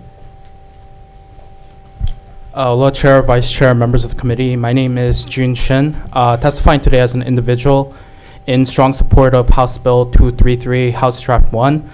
I'll be really quick. In 2021, when the Center on Budget and Policy Priorities looked at those whose incomes were below $35,000 and what they spent their child tax credit payments on, that included, at the top was food, utilities, rent, mortgage, clothing, education costs. And those are things that are very, things that people here in Hawaii are still struggling with to this day. And so this is a very important measure to give some relief to working class and low-income families. Please pass this bill out of your committee. Thank you for the opportunity to testify. Okay, thank you. That's all who signed up. Is there anyone else wishing to testify on this measure? Please come forward. Aloha, Chair, Vice Chair, members of the committee. I'm Nicole Wu from Hawaii Children's Action Network Speaks, and I'll stand on our written testimony in support of this bill. Thanks. No, I missed you, sorry. Okay. Is there anyone else wishing to testify on this measure? Okay, members, questions. Representative Ward. Thank you, Chair. No tax, please. I will ask a single question. This seems to be the tax credit hour, like maybe 15, 20 bills. It appears so. And to know that you have an impact on the Treasury for each of those, or cumulative, are you keeping score, basically, is the question? Yes, so we have provided revenue impacts on most of the bills in our written testimony. If we didn't get it quite in time. I do have those numbers with me. So as you do well. have a cumulative total now already? Oh, so- okay. I'm sorry, for everything? Yes. To for tally the everything hour- up? For the hour that we're going to be spending on this. I can do that by You the could end do of that? this hearing. I don't do yes. math in public, so I appreciate you doing that. Thank you. Thank you. Thank you, Chair. Okay, thank you very much. Any further questions? Okay, moving on to House Bill 400 HD1 relating to taxation. First up is Department of Taxation. Kristen Sakamoto for Joe Tax. We stand on our written testimony providing comments. Thank you. Hawaii Food Industry Association. Not here. Tax Foundation. Thank you, Chair, Vice Chair, members of the committee. Tom Yamachika for Tax Foundation. We will stand on our written testimony, providing comments, and will be available to answer any questions. Thank you. Okay, thank you. Are there anyone else? Yeah, please come forward. Thank you, Chair, Vice Chair, members of the committee. Trevor Abrazoa with the Chamber of Commerce Hawaii. This bill came about from our members and other business community members on wanting to be part of the solution on childcare and having employers provide childcare. A number of states currently do offer tax credits to employers providing childcare. There's 18 U.S. states that currently do. And also the U.S. government provides a childcare tax credit for employers up to 25% of the cost. So we came together, again, employers wanted to be part of that solution. We think the state could also help in that solution. It's a workforce problem, and it's also a societal problem with childcare, but we do have a workforce participation problem that hasn't recovered since COVID. And we do think that this would be a big solution towards that. So we got together and put together this bill. I know there's another bill right after this, 1203, that solves the same thing in just a different way of doing the policy. The Chamber and the committee does support both. So thank you so much for your time. Thank you very much. Is there anyone else wishing to testify? Members, questions? Okay, seeing none, we're going to move on to the next bill, House Bill 1203 HD1 relating to taxation. First up is, I'll call Department of Human Services. Not here. Okay, Department of Taxation. Kristen Sakamoto for Joe Tax. We stand on our written comments, written testimony providing comments. Okay, thank you. Hawaii Food Industry Association. Not here. Chamber of Commerce. You're on this one. Chair, Vice Chair, we stand on our written testimony in support. Okay. Tom Yamachika. Good afternoon, Chair, Vice Chair, members of the committee. Tom Yamachika from Tax Foundation of Hawaii. We've submitted written comments. We'll stand on those, be available for questions. Thank you very much. Okay, thank you. Anyone else wishing to testify on this measure? Members, questions? Okay, seeing none, we're going to move on to the next bill, House Bill 1327 HD1 relating to tax credits. First up is Department of Education. Aloha, my name is Kerry Tom, testifying on behalf of Superintendent Hayashi for the Department of Education. We stand on our written testimony providing comments. Thank you. Thank you. Okay, Department of Taxation. Kristen Sakamoto for Joe Tax. We submitted written comments, but I just wanted to add the revenue impact, which was not included in our testimony. So for fiscal year 24, it's 7 million. For 25, 7.2 million. For 26, 7.5 million. 27, 7.8 million. 28, 8.1 million. And finally for 29, 8.5 million. Thank you. Okay, thank you. Next, HSTA. Aloha, Chair and members of the committee. Laverne Moore speaking on behalf of Osa Tui Jr., President of the Hawaii States Teachers Association. The HSTA strongly supports this bill. We appreciate whatever avenue you can afford our teachers financially. We truly appreciate it. Thank you. Okay, thank you very much. Tom Yamachika, Tax Foundation. Thank you, Chair, Vice Chair, members of the committee. Tom Yamachika from Tax Foundation. We will stand on our policy comments. We wanted to point out that the bill as currently drafted does not require that the expense be unreimbursed, and we think that should be in there. I'd be happy to answer questions. Thank you very much. Okay, thank you very much. Anyone else wishing to testify on this measure? Okay, members, questions? Okay, moving on to the next bill, House Bill 610 HD1 relating to taxation. First is Department of Agriculture. Good afternoon, Chair, committee members. Morris Sata, Deputy for the Department of Agriculture, on behalf of Sharon Hurd.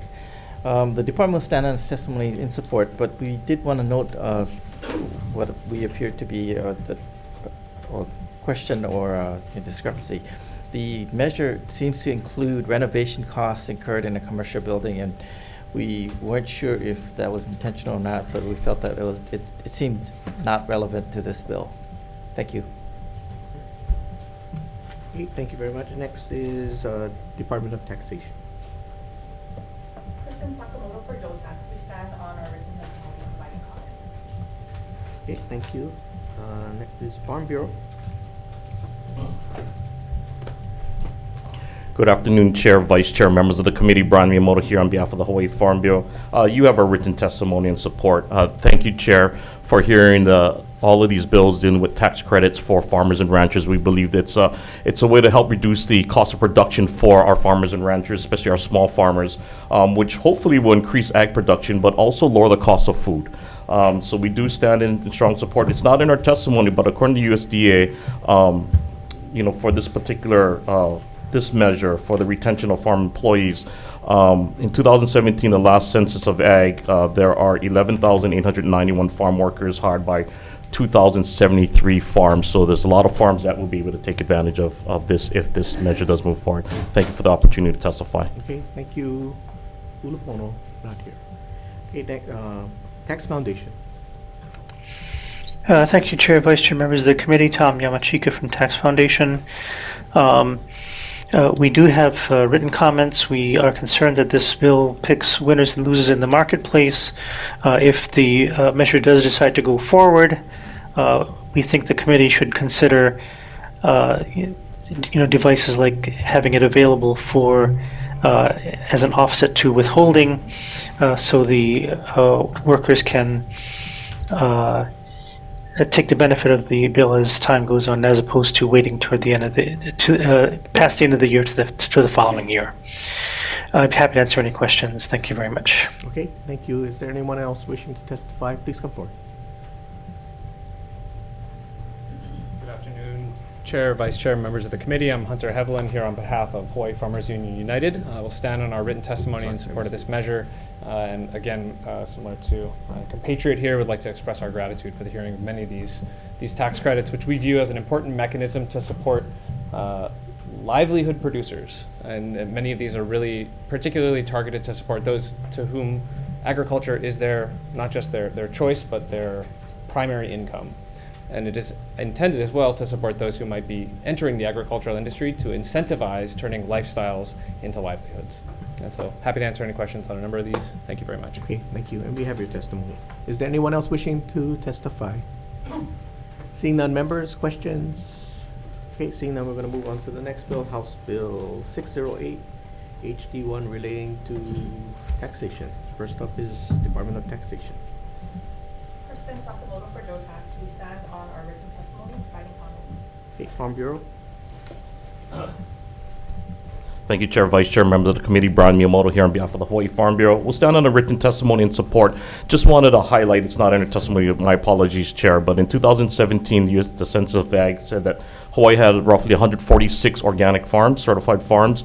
2021 shows 50 to 99, so we do see a decrease. Also, the USDA National Ag Statistics Service did say from 2021, or from 2019 to 2021, there was over a 10% decrease.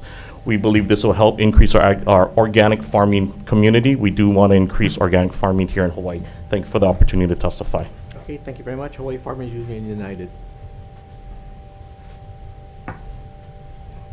Again, Hunter Hevelin on behalf of Farmers Union, and I'd like to highlight that the previous version of this credit had seen increasing participation over the years it was in existence. For the 5 years, I believe there are 4 with available data, and the participation of claimants had grown from 6 up to, I believe, 17 in the final year, with very little cost to the state overall. And we view this as an important mechanism to support producers who choose to adopt good conservation agricultural practices, as well as those who are seeking to gain the benefit of the sort of additional prices that often come with organic certification. Thank you.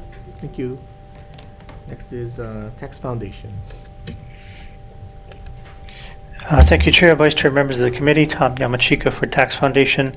We will stand on our written comments, be available for questions. Okay, thank you. Anyone else wishing to testify? Okay, seeing none. Members, questions? Okay, we're going to move on to the next bill, House Bill 607 HD1 relating to taxation, Department of Taxation. Kristen Sakamoto for Joe Tax. We stand on our written testimony, providing comments. Thank you. Department of Agriculture. Good afternoon, Chair. Department of Agriculture will stand on its testimony and support and defers to DOT, digital tax for any tax bill. Okay. Thank you. Thank you. Farm Bureau. Thank you, Chair. The Hawaii Farm Bureau will stand on its written testimony and support. Thank you. Hawaii Food Industry Association. Not here. Farmers Union United. Thank you. Okay, Tax Foundation. Thank you, Chair, Vice Chair, members of the committee. Tom Yamachika for Tax Foundation. We will, for the most part, stand on our written testimony. I wanted to highlight that the mechanics of this bill has a three-pronged statewide cap, and it's not clear, at least in our reading, if the statewide cap is exceeded for one or more of the categories. So one of the things that this committee may want to do is clear that up. I'd be happy to answer your questions. Thank you. Okay, thank you. Anyone else wishing to testify? Seeing none, members, questions? Okay, we're going to move on to the next bill, House Bill 612 HD1 relating to taxation. Did I just do that? Okay, first up is Department of Taxation. Kristen Sakamoto for Joe Tax. We stand on our written testimony, providing comments. Okay, thank you. Department of Ag. The department stands on its written testimony. Thank you. Thank you. Farm Bureau. Thank you, Chair. The Hawaii Farm Bureau will stand on its written testimony and support. Okay, Farmers Union United. Chair, Vice Chair, committee members, just wanted to highlight that this bill as written is again focused explicitly on livelihood producers and faces a pretty high bar in terms of the income requirements to be eligible. So despite the fact that we have 7,400 farms across the state, the vast majority of those are unlikely to be eligible just based off of the most recent agricultural census reporting. So this again is viewed as a mechanism to coax lifestyle producers into agricultural livelihoods. And we view it as an important mechanism to support those who support us in the production of our delicious fare across the state. Thank you. Okay, thank you. Local Food Coalition.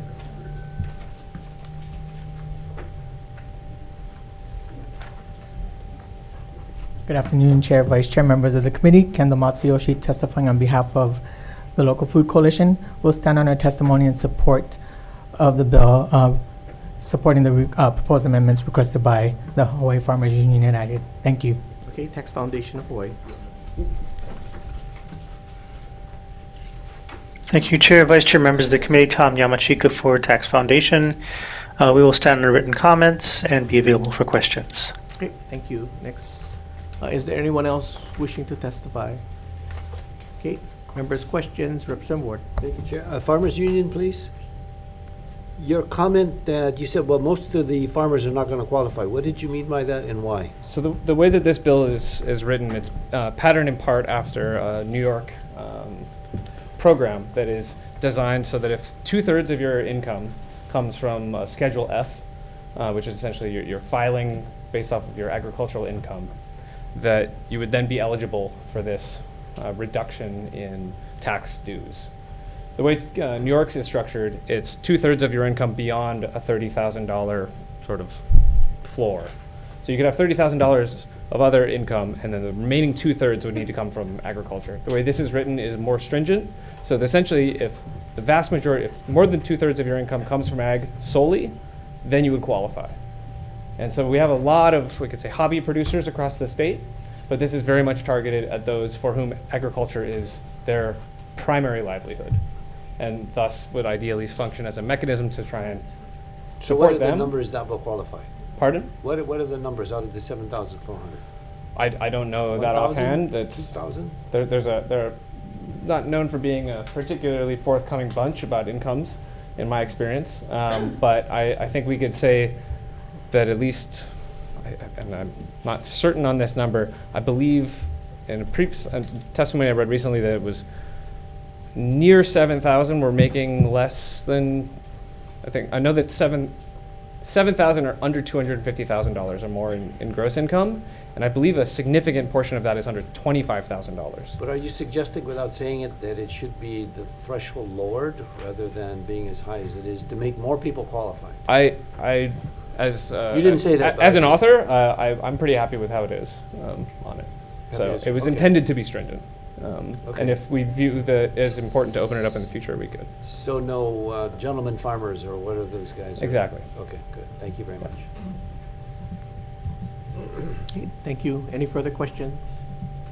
Okay, we're going to move on to the next bill, House Bill 619 HD1 relating to taxation, Department of Taxation.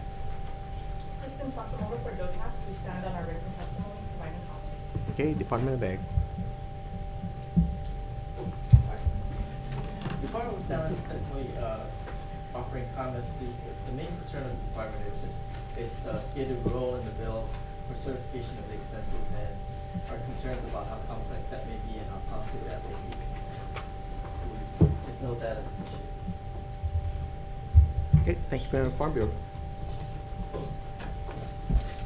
Thank you, Chair, Vice Chair, members of the committee. Brian Miyamoto here on behalf of the Hawaii Farm Bureau. We'll stand on a written testimony in support. We just want to highlight that for the enterprise program, nearly 50%, I believe it's 45% of the last report that the 2016 report shows that are ag-related businesses. So ag takes advantage of enterprise zones. We're looking to increase ag value added.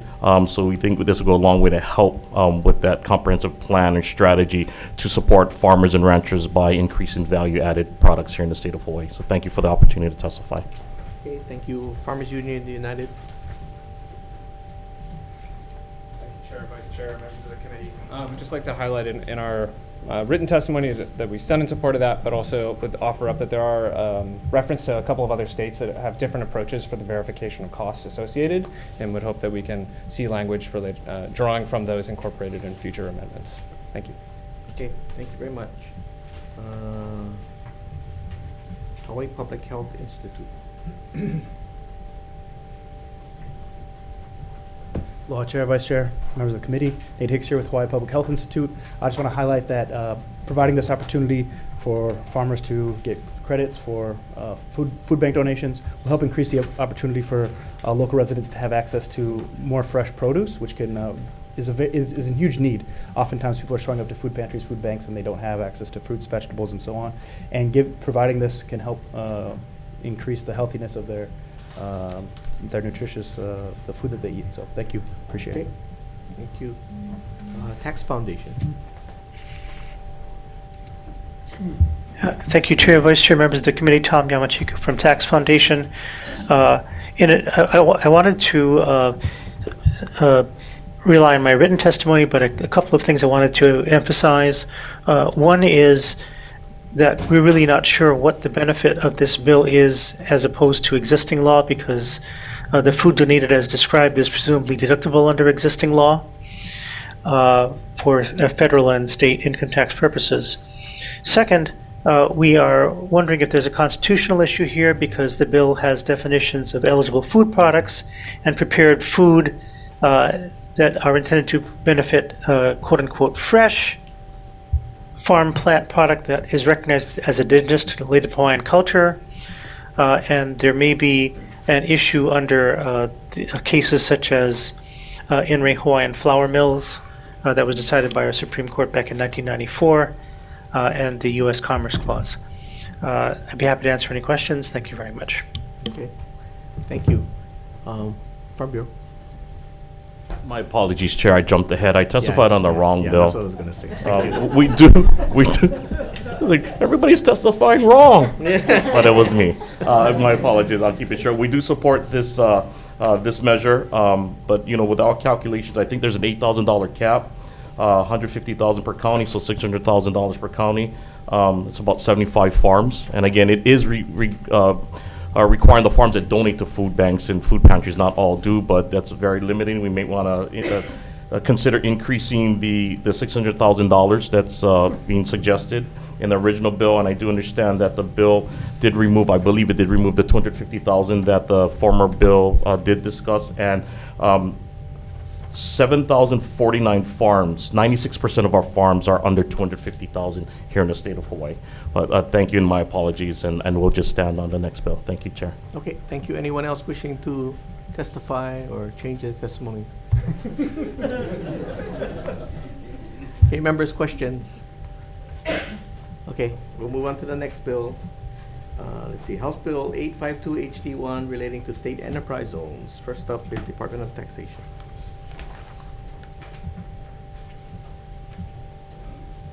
Oh, sorry, I was looking at the wrong one. Not you, not you, not you.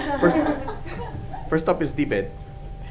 Aloha, Chair, Vice Chair, and members of the committee. Mark Ritchie for DBED. We'll stand on our written testimony in support and available for any questions. Okay, thank you. Department of Ag. The Department of Status testimony, however, I wanted to note that, we did have concerns about the possibility of impact of competition of ag uses versus non-ag uses that this measure may have. Okay. Hawaiian Electric? Not present on this. Not present. Okay, Farm Bureau. Thank you, Chair. We'll stand on a written testimony for HB 852. Okay, In support. thank you very much. Next up is Hawaii Food Industry Association. Okay, not here. Anybody else wishing to testify on this measure? Thank you, Chair, Vice Chair, members of the committee. Tom Yamachika from Tax Foundation. We did submit written comments, and we'll stand on those, be available for questions. Thank you. Thank you very much. Anyone else wishing to testify? Okay. Any questions, members? Okay, we're going to move on to the next bill. House Bill 947 HD1 relating to agriculture. First up is HTDC.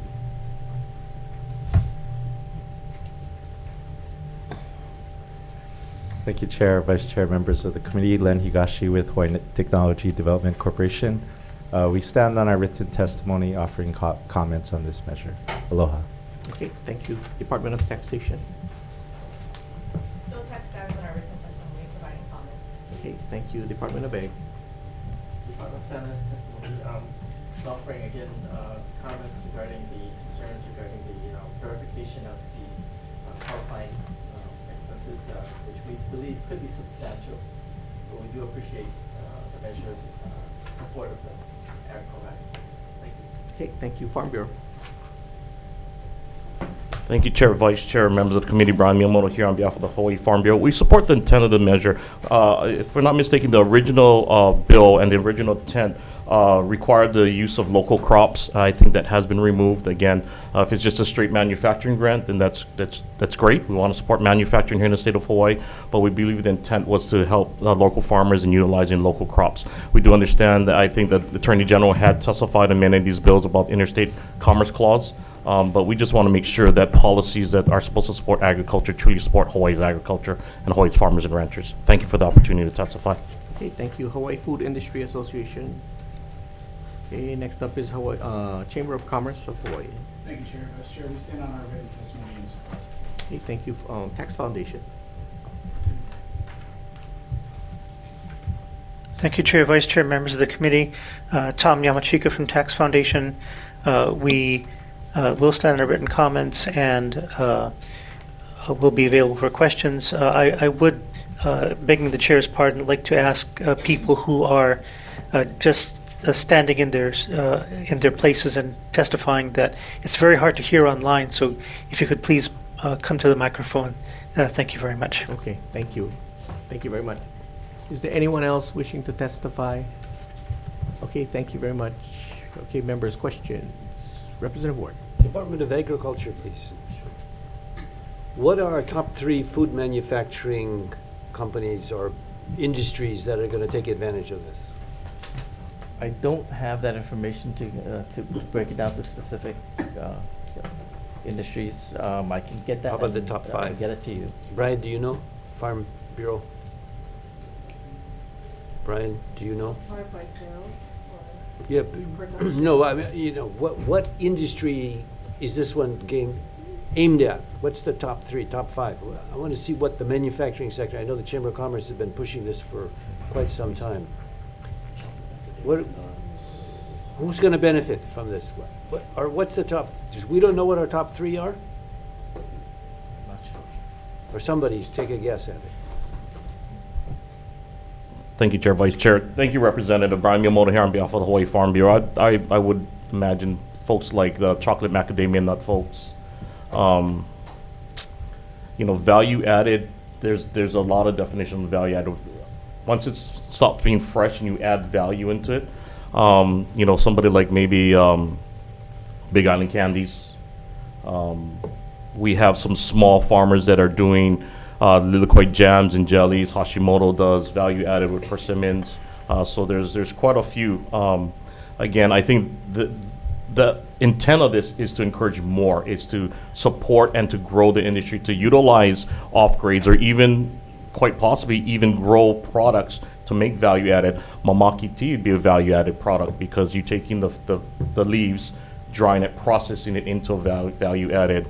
Coffee in some ways can be a value added product because you're taking a raw agricultural product. Is coffee considered a manufactured food manufacturing?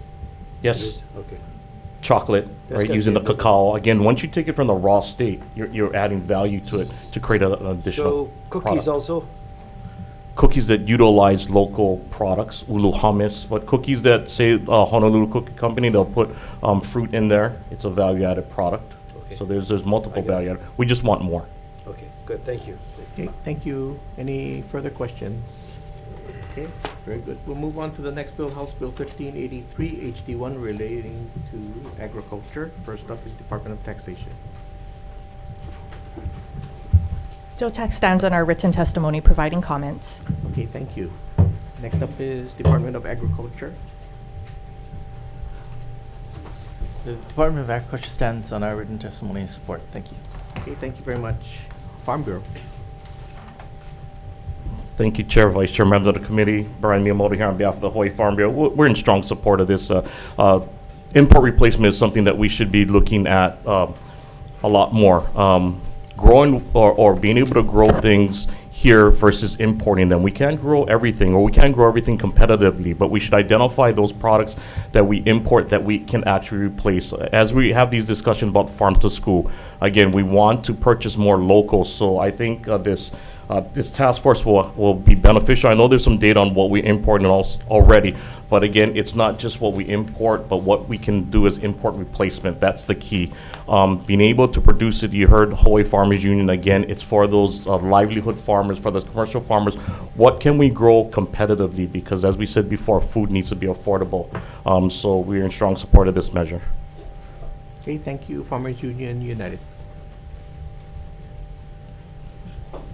Chair, members of the committee, I will stand on our written testimony in support. Okay, thank you. Tax Foundation. Thank you, Chair, Vice Chair, members of the committee. Tom Yamachika for Tax Foundation. We're concerned about a couple of things. First of all, that the credit as proposed is 100% credit, meaning that at least for expenses under the limit, which is currently undefined, the business pays nothing and Hawaii taxpayers pay everything. We think that a better way to execute this type of program would be to make it a subsidy type program. You select your industries, you come up with your subsidy, and you know how much you know how much you're spending, and you know what you're getting for it. After that, we'll be happy to answer any questions. Thank you very much. Thank you very much. Anyone else wishing to testify on this measure? Okay, seeing none, I ate something. Seeing none, questions, members? Okay, seeing none, we'll move on to the next bill. I should have put this thing in my mouth. Okay, House Bill 1384, HD1, related to manufacturing, HTDC.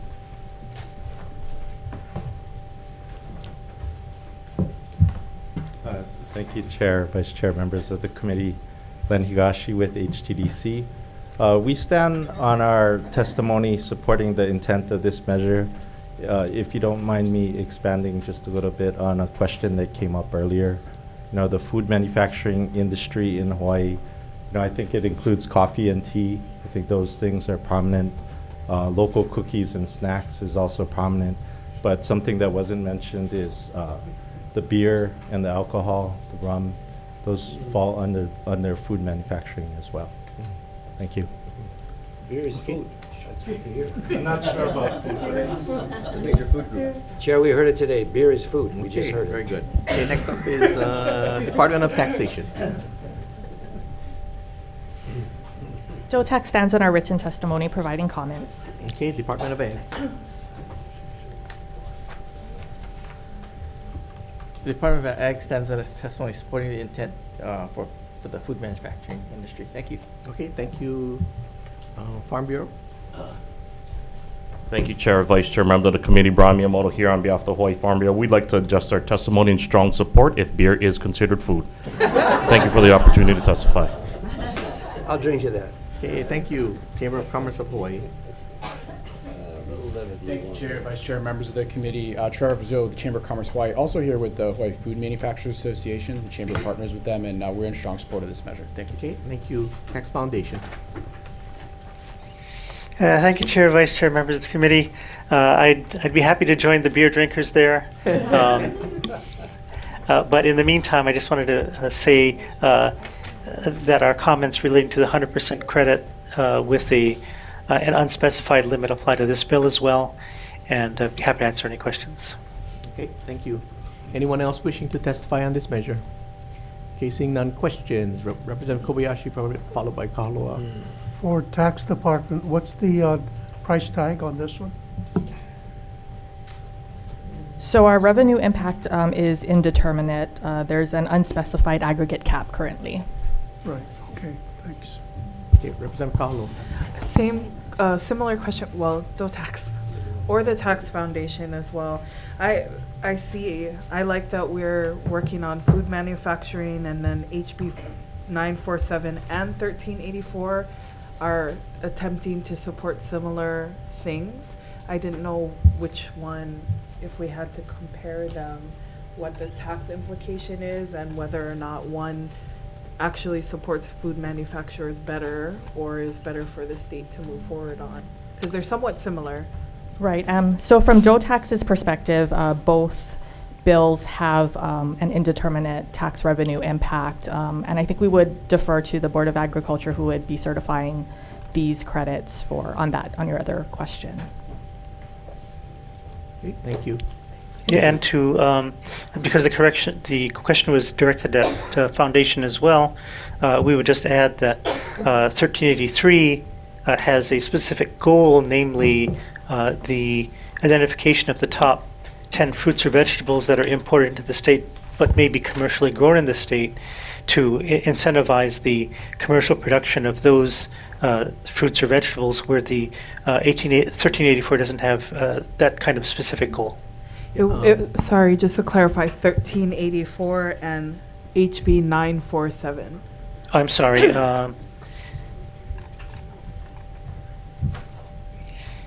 Yeah, 947. We have similar comments on both.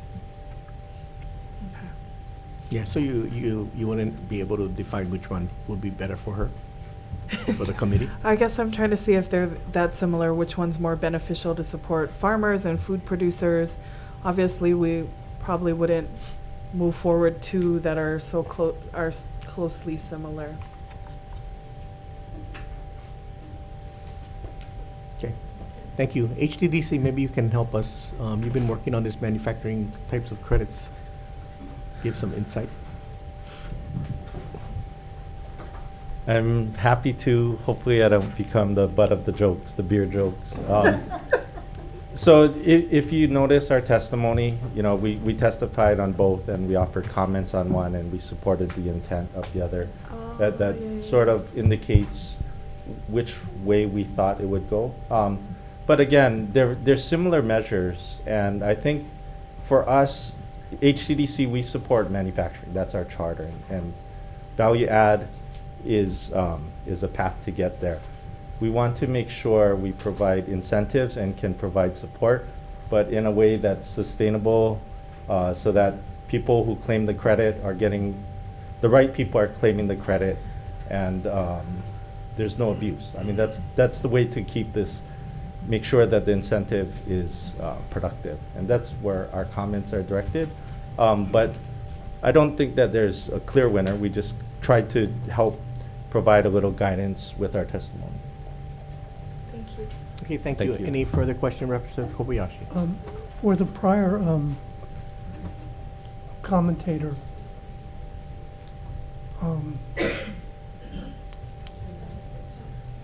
what is the what are the biggest food manufacturers in Hawaii?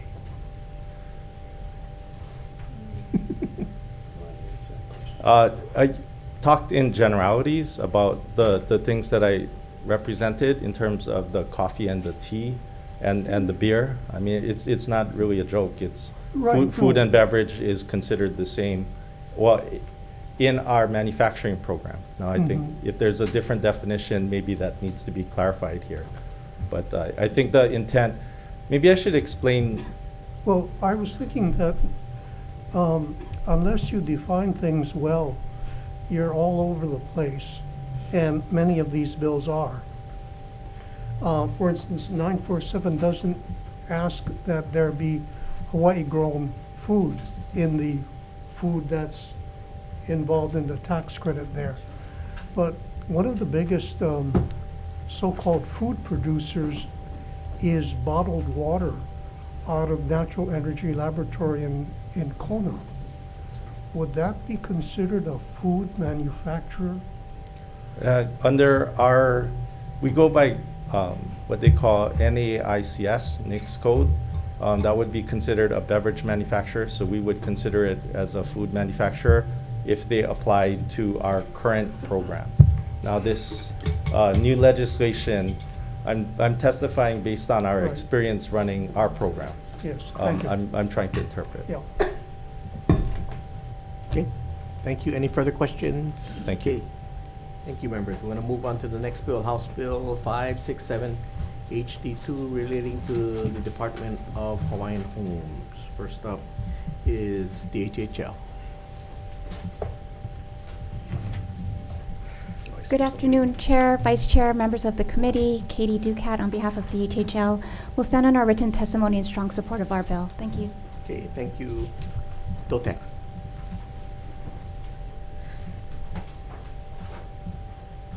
Jotek stands on our written testimony providing comments. Thank you. Thank you. Department of Education Facilities Development Branch. Chair Yamashita, Vice Chair Kitagawa, members of the committee, Roy Ikeda, Department of Education. We stand on a written testimony in support, with support of the intent of the measure and with comments. Thank you. Okay, thank you very much. Tax Foundation. Thank you, Chair, Vice Chair, members of the committee. Tom Yamachika for Tax Foundation. We're actually kind of surprised that DOE would support this because it's going to exempt a bunch of people from their facilities fee. But that being as it is, we will stand on our testimony providing comments and be able to answer questions. Thank you. Okay, thank you. Anyone else wishing to testify on this measure? Okay, seeing none, members, question. Representative Ward. Thank you. DHHL, please. To understand the bill properly, it takes money out, puts it back in, and takes it out, puts it back in, and you've got until, what, June of 2025 to encumber the 600 million. Is that a correct reading of the bill? Okay, so Part 3 does have to do with trying to address what we refer to as the lapse date issue with regard to Act 279. So yes, we believe as passed out last year, Act 279. That's the 600 million, That's right? the $600 Okay. million bill, yes.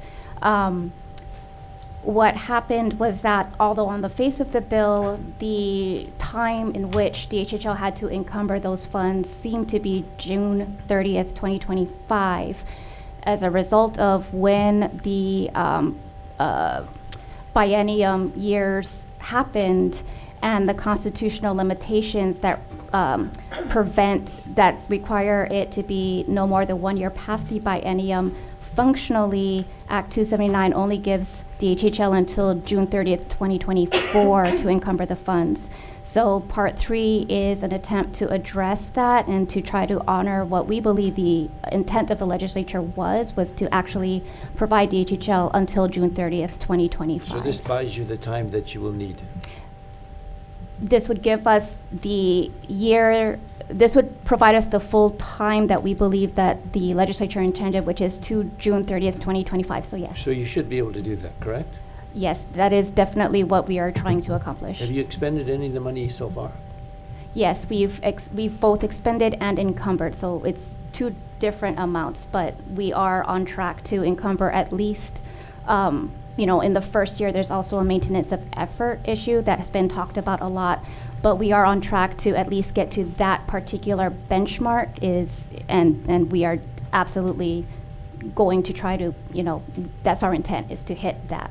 How much so far, if you have a number? I don't know that number off the top of my head as to But how it's- far along, it's sorry. at the But we can get benchmark. that to you. It's The at- benchmark yeah. is 172 million in the first fiscal year, is how much DHHL has to encumber because of the maintenance of effort issue. And June 2025 is long enough to encumber all the 600 million? In other words, you're not asking, why don't we go to 2026 or 2027? You're not asking that. No, we're not. Because you're confident, or because this is what we said that you should do? Yes, I believe that the position is that any time frame outside of 2025 is at the discretion of the legislature. We are operating as if we only have until June 30th, 2025 to encumber the full 600 If there's million. any department that deserves to have some slack cut on terms of spending, it's you guys. So thank you for your testimony. Thank you. And may you spend it well and quickly. Thank you. Thank you. Thank you, Okay, Chair. thank you very much. Representative Kila. Deputy Director, as the 600 million has been appropriated, how much millions have been spent thus far? I don't have those numbers off the top of my head, but I can provide that to the committee. Would you have a perspective earmarked so far of how much of it is being spent, maybe in the pipeline right now, to head to signature for authorization of spending? I know that there is an actual number, so I just don't want to misspeak. No, that's fine. Yeah, so I just don't want to guess at a number because I know that there actually is one as of this date, so we can get that information to you. Could I ask, if that's okay, Chair, if you could send it to the Chair? And you Yes. can- Yeah, please, thank you. Thank you, Chair. Thank you, Deputy. Okay, Representative Cochran. Thank you, and for DHHL. So, yeah, I was surprised to just gleaning off the social impact fee, I guess there is impacts, there will be impacts, so I guess there's a mechanism to offset the costs, whether this body supplies the money that's needed that won't be taken out of Hawaiian homelands and what have you. But I'm just trying to, there's a lot of things in here that make permanent on a county's behalf to mandate them to do certain things as far as the affordable housing credits and what have you. I don't see any testimony on behalf of the counties, so do you have comment on where they're at with this? I'm sorry, I do not know what the counties think about this particular, the exemptions that might affect them. We haven't, I am not aware of any Okay. feedback. I was just wondering if they had been given heads up about this and what could be coming down the pipeline that may affect them. All right, thank you. Thank you, Chair. Okay, thank you. Any further questions? Representative Ward. Out of line but pertinent, have you been confirmed, madam? No, not yet. Not yet. And the chair is still, is there any other names that have been put forward for the directorship? Cully Watson has been nominated, and actually, I think his was actually just set just a short while ago. Scheduled for March 6th. Okay, good. Thank you. That's a very important part of this bill, too. Thank you. Thank you, Chair. Thank you. Thanks for not ruling me out of order on that, but that's important. Leadership is important. Thank you. Okay, thank you for knowing that you were out of order. Oh. Okay, we're gonna, members, any further questions? Okay, moving on to the next measure, House Bill 74 HD1 relating to the general excise tax. First up is DOT. Hey, I know you.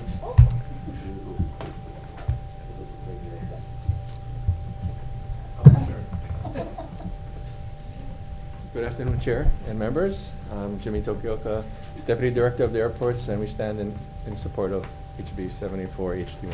Okay, thank you very much. Department of Taxation. DOTAC stands on our written testimony providing comments. Okay, Blue Hawaiian Helicopter.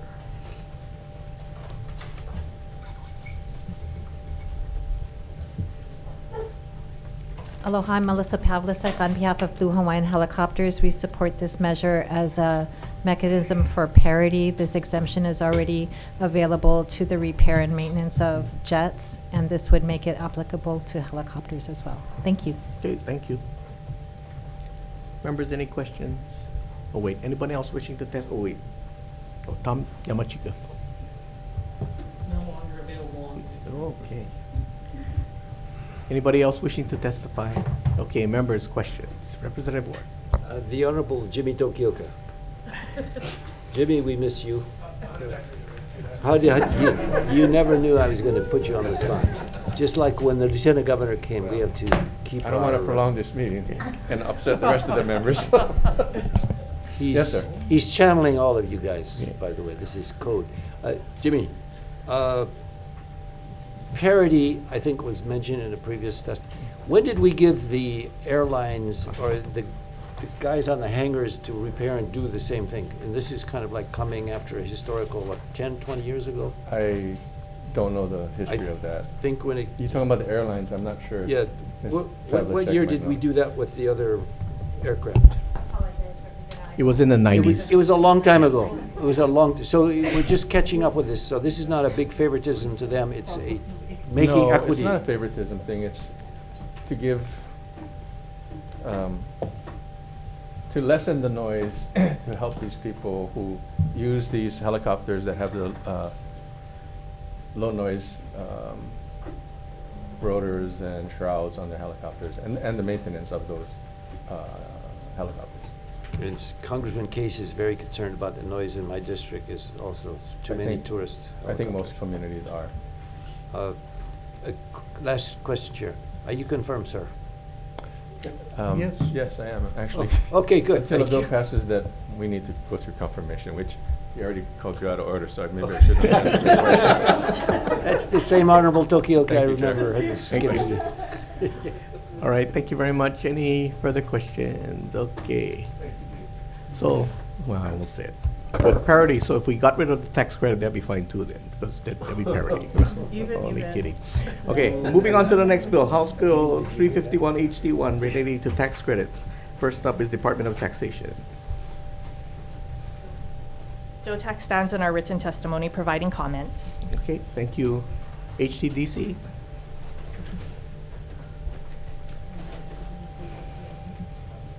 Oh, I'm on the wrong one. No, you're not. I'm on the wrong bill, sorry. I was going to Okay. say. Okay, thank you. Okay, Tom Yamachika, who I think signed off. Are you back on? Okay. Is there anyone else wishing to testify on this measure? Okay, seeing none. Members' questions? Okay, now we're going to move on to the next bill, which I was looking at. House Bill 1193 HD1 relating to tax credits for research activities, Department of Taxation. DOTAC stands on our written testimony providing comments. Okay, HTDC.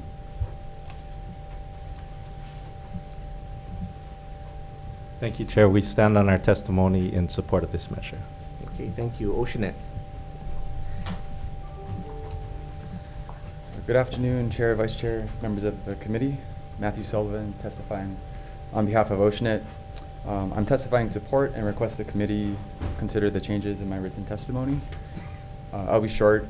Hawaii's R&D tax credit supports the state's efforts to diversify the economy, stem the brain drain of our best and brightest leaving home, and the creation of good jobs that support a living wage here.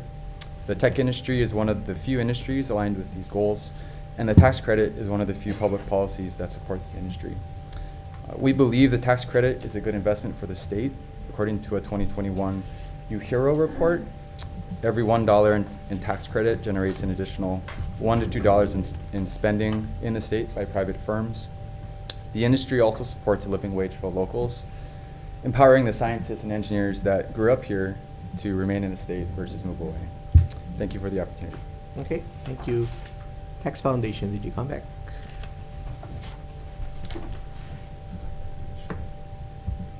No. Okay, anyone else wishing to testify on this measure?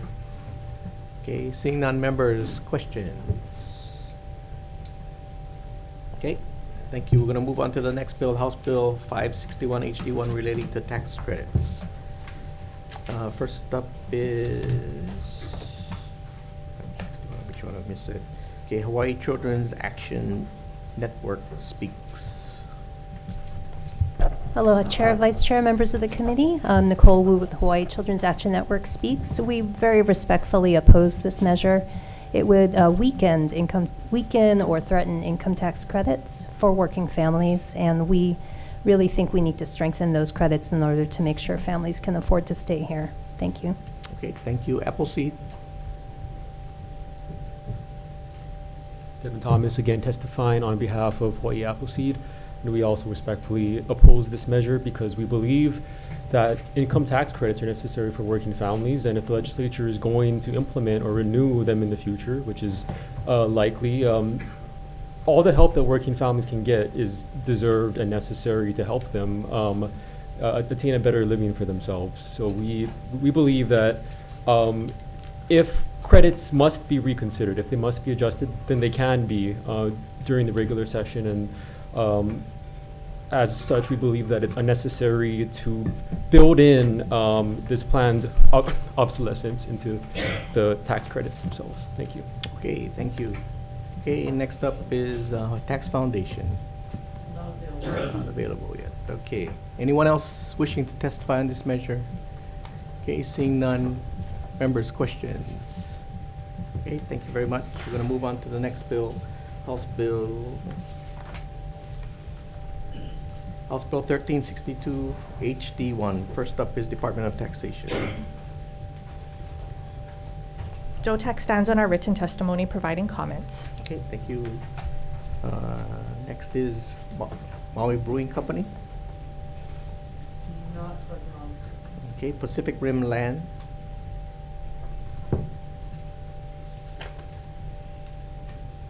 Is present on the screen. Okay.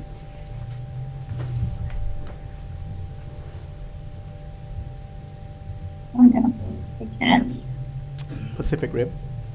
Aloha, can you hear me? I'm sorry, I'm having trouble with my camera. Yeah, we can hear you. Please proceed. Okay. Hi, Alicia Thompson, House of Pacific Rim Land. Thank you, Chair, Co-Chair, and members. We stand on our written testimony in support of this measure. Okay, thank you very much. Next is Tax Foundation. Not available. Okay. Okay, anyone else wishing to testify on this measure? Okay. Members, any questions? Okay, we're going to move on to the next bill, House Bill 25 HD1 relating to taxation.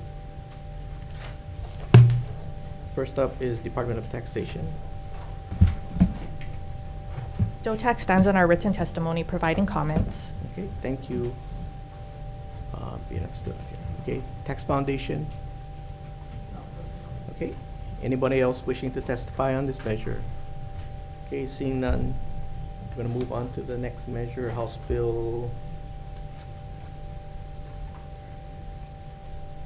Okay, House Bill 493 HD1 relating to taxation. First up is Hawaii Health and Harm Reduction Center. Aloha, Chair, Vice Chair, members of the committee. Ilima De Casa, testifying on behalf of Hawaii Health and Harm Reduction Center. We stand on our testimony in strong support of HB 493 HD1, and we urge passage of this measure. Mahalo. Thank you. Okay, Department of Taxation. DOTAC stands on our written testimony providing comments. Thank you. Hawaii Children's Action Network speaks. Aloha again, Chair, Vice Chairs, members of the committee. Nicole Wu, Hawaii Children's Action Network speaks. This bill helps improve a tax credit that's very important to working families here in Hawaii. It's the food excise tax credit. This tax credit was designed by the legislature about 15 years ago to get the GET that families here pay on their food, to get that GET back to them. And we know how expensive food and cost of living is here. The amount that families can get has not been increased since 2015, so it has not been increased for inflation in 8 years, so it's a good time to increase that amount. And also, the income eligibility limits have not been changed since 2007.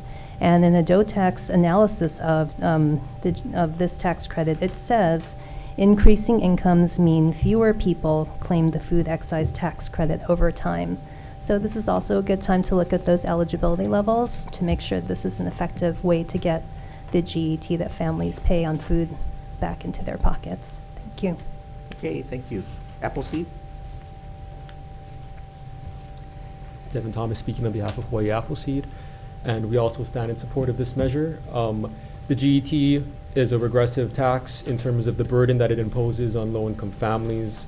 In fact, the lowest 20% spend almost 10 times as much as the top 1% of their family income on the GET, on sales excise tax. So for that reason, we believe that it is necessary to get more of this money back to families, the families that truly deserve it. And we also support expanding the income limits and increasing the credit amounts for that same reason. Thank you. Okay. Tax Foundation? Okay. BNF, since you walked in. House Bill 493 HD1. Chair, we will stand on our. Okay, thank you. Anyone else wishing to testify on this measure?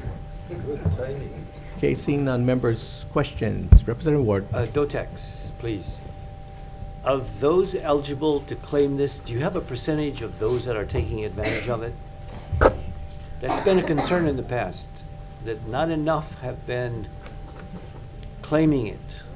Would you have any numbers? I'm not sure if I have that with me today.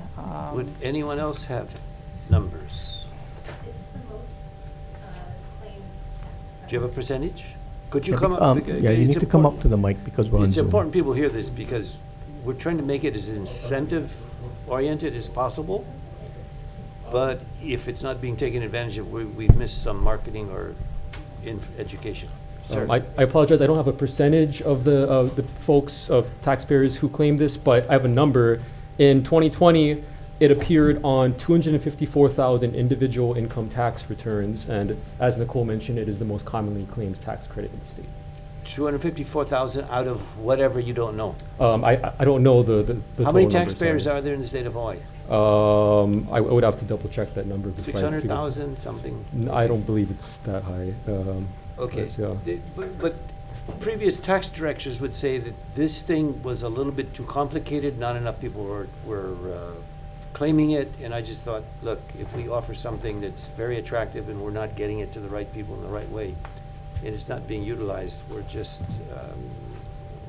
a virtue signaling.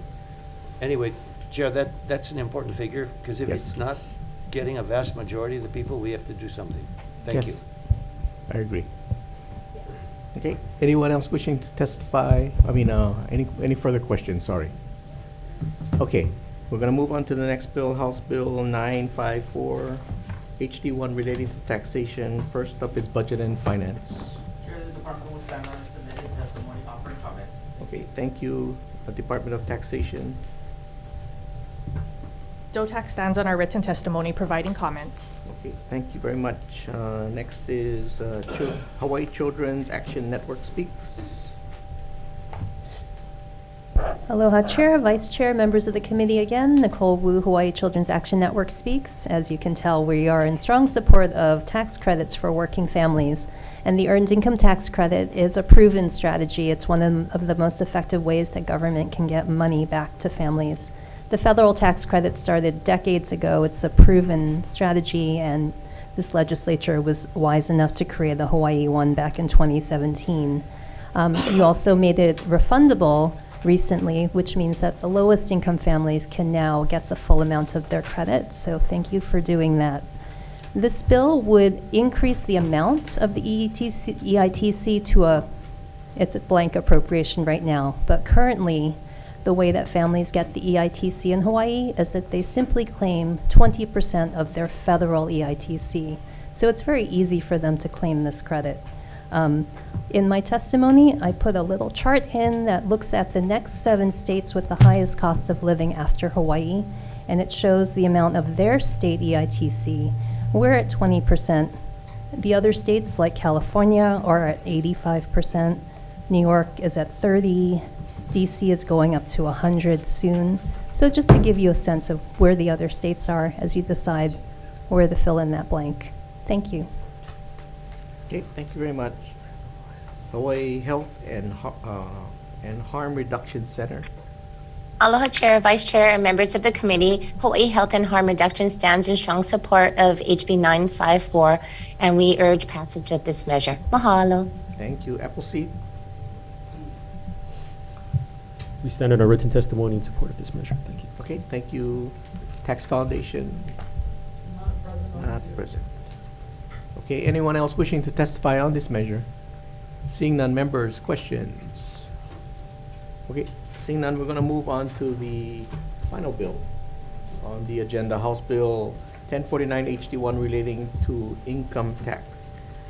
First up is Office of the Governor.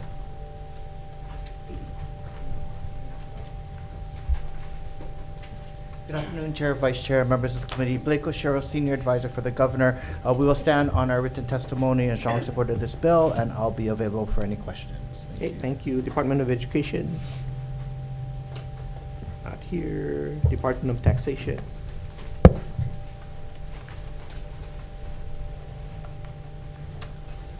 Good afternoon, Chair, Vice Chair, and members of the committee. Gary Sugunuma, Director of Taxation. The department stands on its written testimony in support of this administration measure. Okay, thank you. Budget and Finance.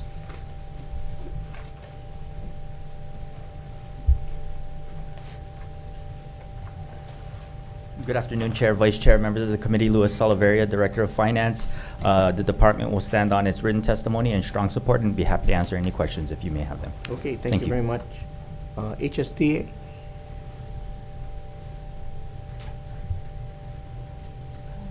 Aloha chairs, member of the committee, Laverne Moore, speaking on behalf of Osa Tui Jr., President of the Hawaii State Teachers Association. We strongly support this tax credit bill. This measure helps alleviate the financial burden of paying for classroom and school supplies that teachers face by providing financial support through this income tax credit, and it also supports our low and middle income household and working families here in Hawaii. Thank you for the opportunity to testify. Okay, thank you very much. Next up is the Chamber of Commerce.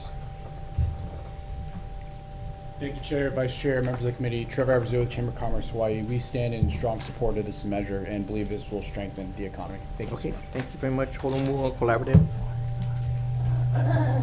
Josh Wish for Omu Collaborative, Chair, Vice Chair, and members of the stand in support of the bill. Okay, thank you very much. You can stand right there because Tax Foundation is in here, so that's fine. Okay. Hawaii Children's Action Network speaks. Aloha, Chair, Vice Chair, members of the committee. I hope you're not getting tired of hearing my voice. Again, Nicole Wu from Hawaii Children's Action Network speaks. This bill does a lot of things. It changes the income tax brackets and personal exemptions and standard deductions in such a way that everybody gets a tax break. And then there's all of the tax credits for working families. In addition to the two I already talked about, the food excise tax credit and the earned income tax credit, which is targeted for families with children. There's a low-income renters tax credit that we have here in Hawaii that also has not been increased for inflation in a long time. So this bill would increase the, improve the renters credit, and then also improves the child and dependent care tax credit. We have a tax credit that helps parents pay for their child care. Currently, it's capped at 25% of child care expenses and up to $2,400 for one child or $4,800 for a family with 2 children. Currently, child care is more like $13,000 a year, so there's definitely a lot of space for improvement, and so we support this bill for all of these reasons. Thank you. Okay, thank you very much. Next is Aloha United Way.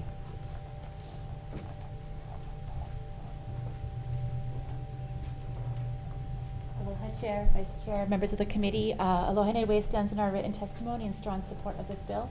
Very briefly, Aloha United Way has taken on the Alice in Hawaii report in 2022, published in December. We are seeing poverty increase sharply in our state, and that is primarily because Alice families are falling into poverty with the rising cost of living. Housing and childcare are major portions of this, and the package of bills in this, the package of tax credits in this bill will greatly put money back into the pockets for families to be able to support childcare, housing, and food costs. And so we strongly support this as a measure to help keep our families in Hawaii. Mahalo. Okay, thank you very much. Thank you. Tax Foundation, have you returned? No. Okay. Anyone else wishing to testify on this measure? Did I miss anybody? Oh, Appleseed, did you want to testify? Sorry. Good afternoon, Chair, Vice Chair, members of the committee. Last piece of testimony for us. We also stand in support of this comprehensive measure, and we believe that it's important because it extends the reach of these tax credits and reforms them so that more people can claim them. Not all tax credits are highly claimed, and that's definitely an issue. And we believe that it's important to improve on the system rather than throw the baby out with the bathwater. We might as well make do with these tax credits and ensure that more people can access them instead of simply not engaging with them. Thank you. Okay, thank you very much. Is there anyone else wishing to testify on this measure? Okay, seeing none, admin package. Questions, member? Representative Ward. No tax, please.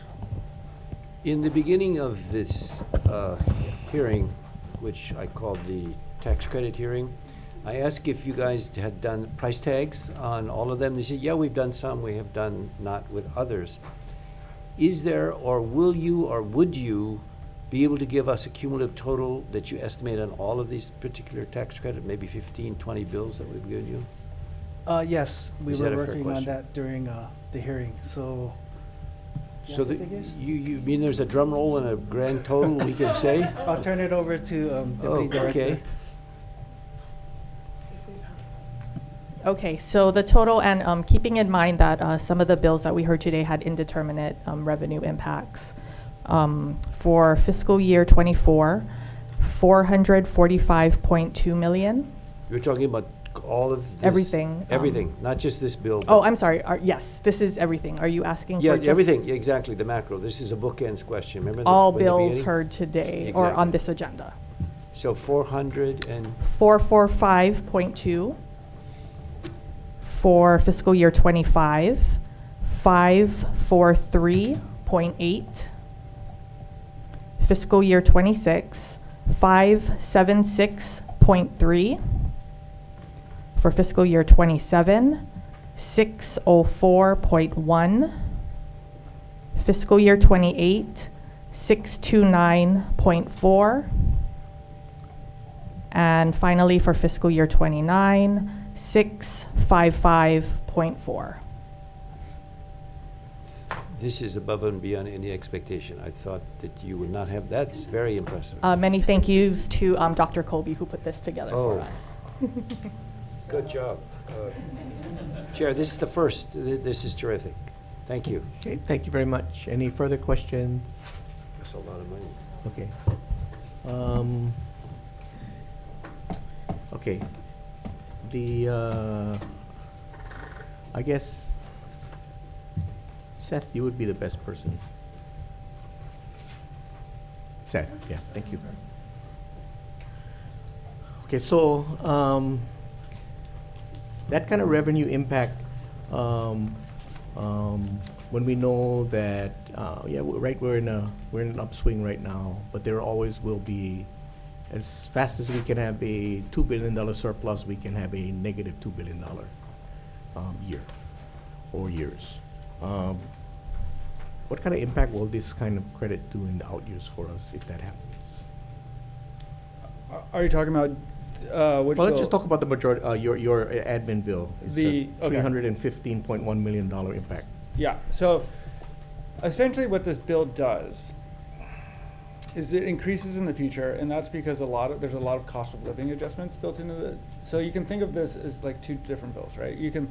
It's the tax credits and everything that are happening the first year and basically continue throughout the remainder of the years, or the outlying years, and then there's the cost of living adjustments. And the cost of living adjustments would increase the cost of the bill in the out years.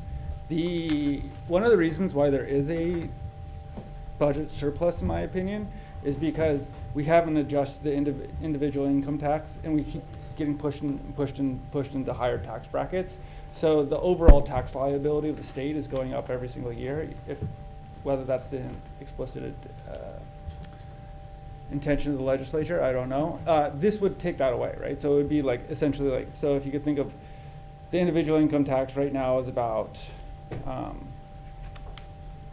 30% of the overall budget, and it would basically freeze that versus go up over time. It doesn't, I would say this, when I think about the overall, your question was in relation to the overall budget. The bill that was proposed by the governor is about, it's about 3.5%, 3% of annual growth, and that's a one-time thing. So that kind of puts everything in perspective.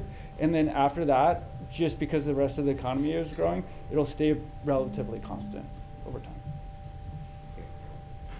So, I get maybe question another way. So, something more comprehensive on adjusting just the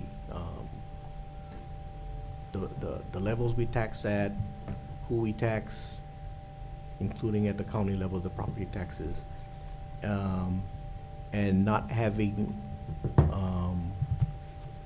your department to do the work to oversee this kind of mechanism.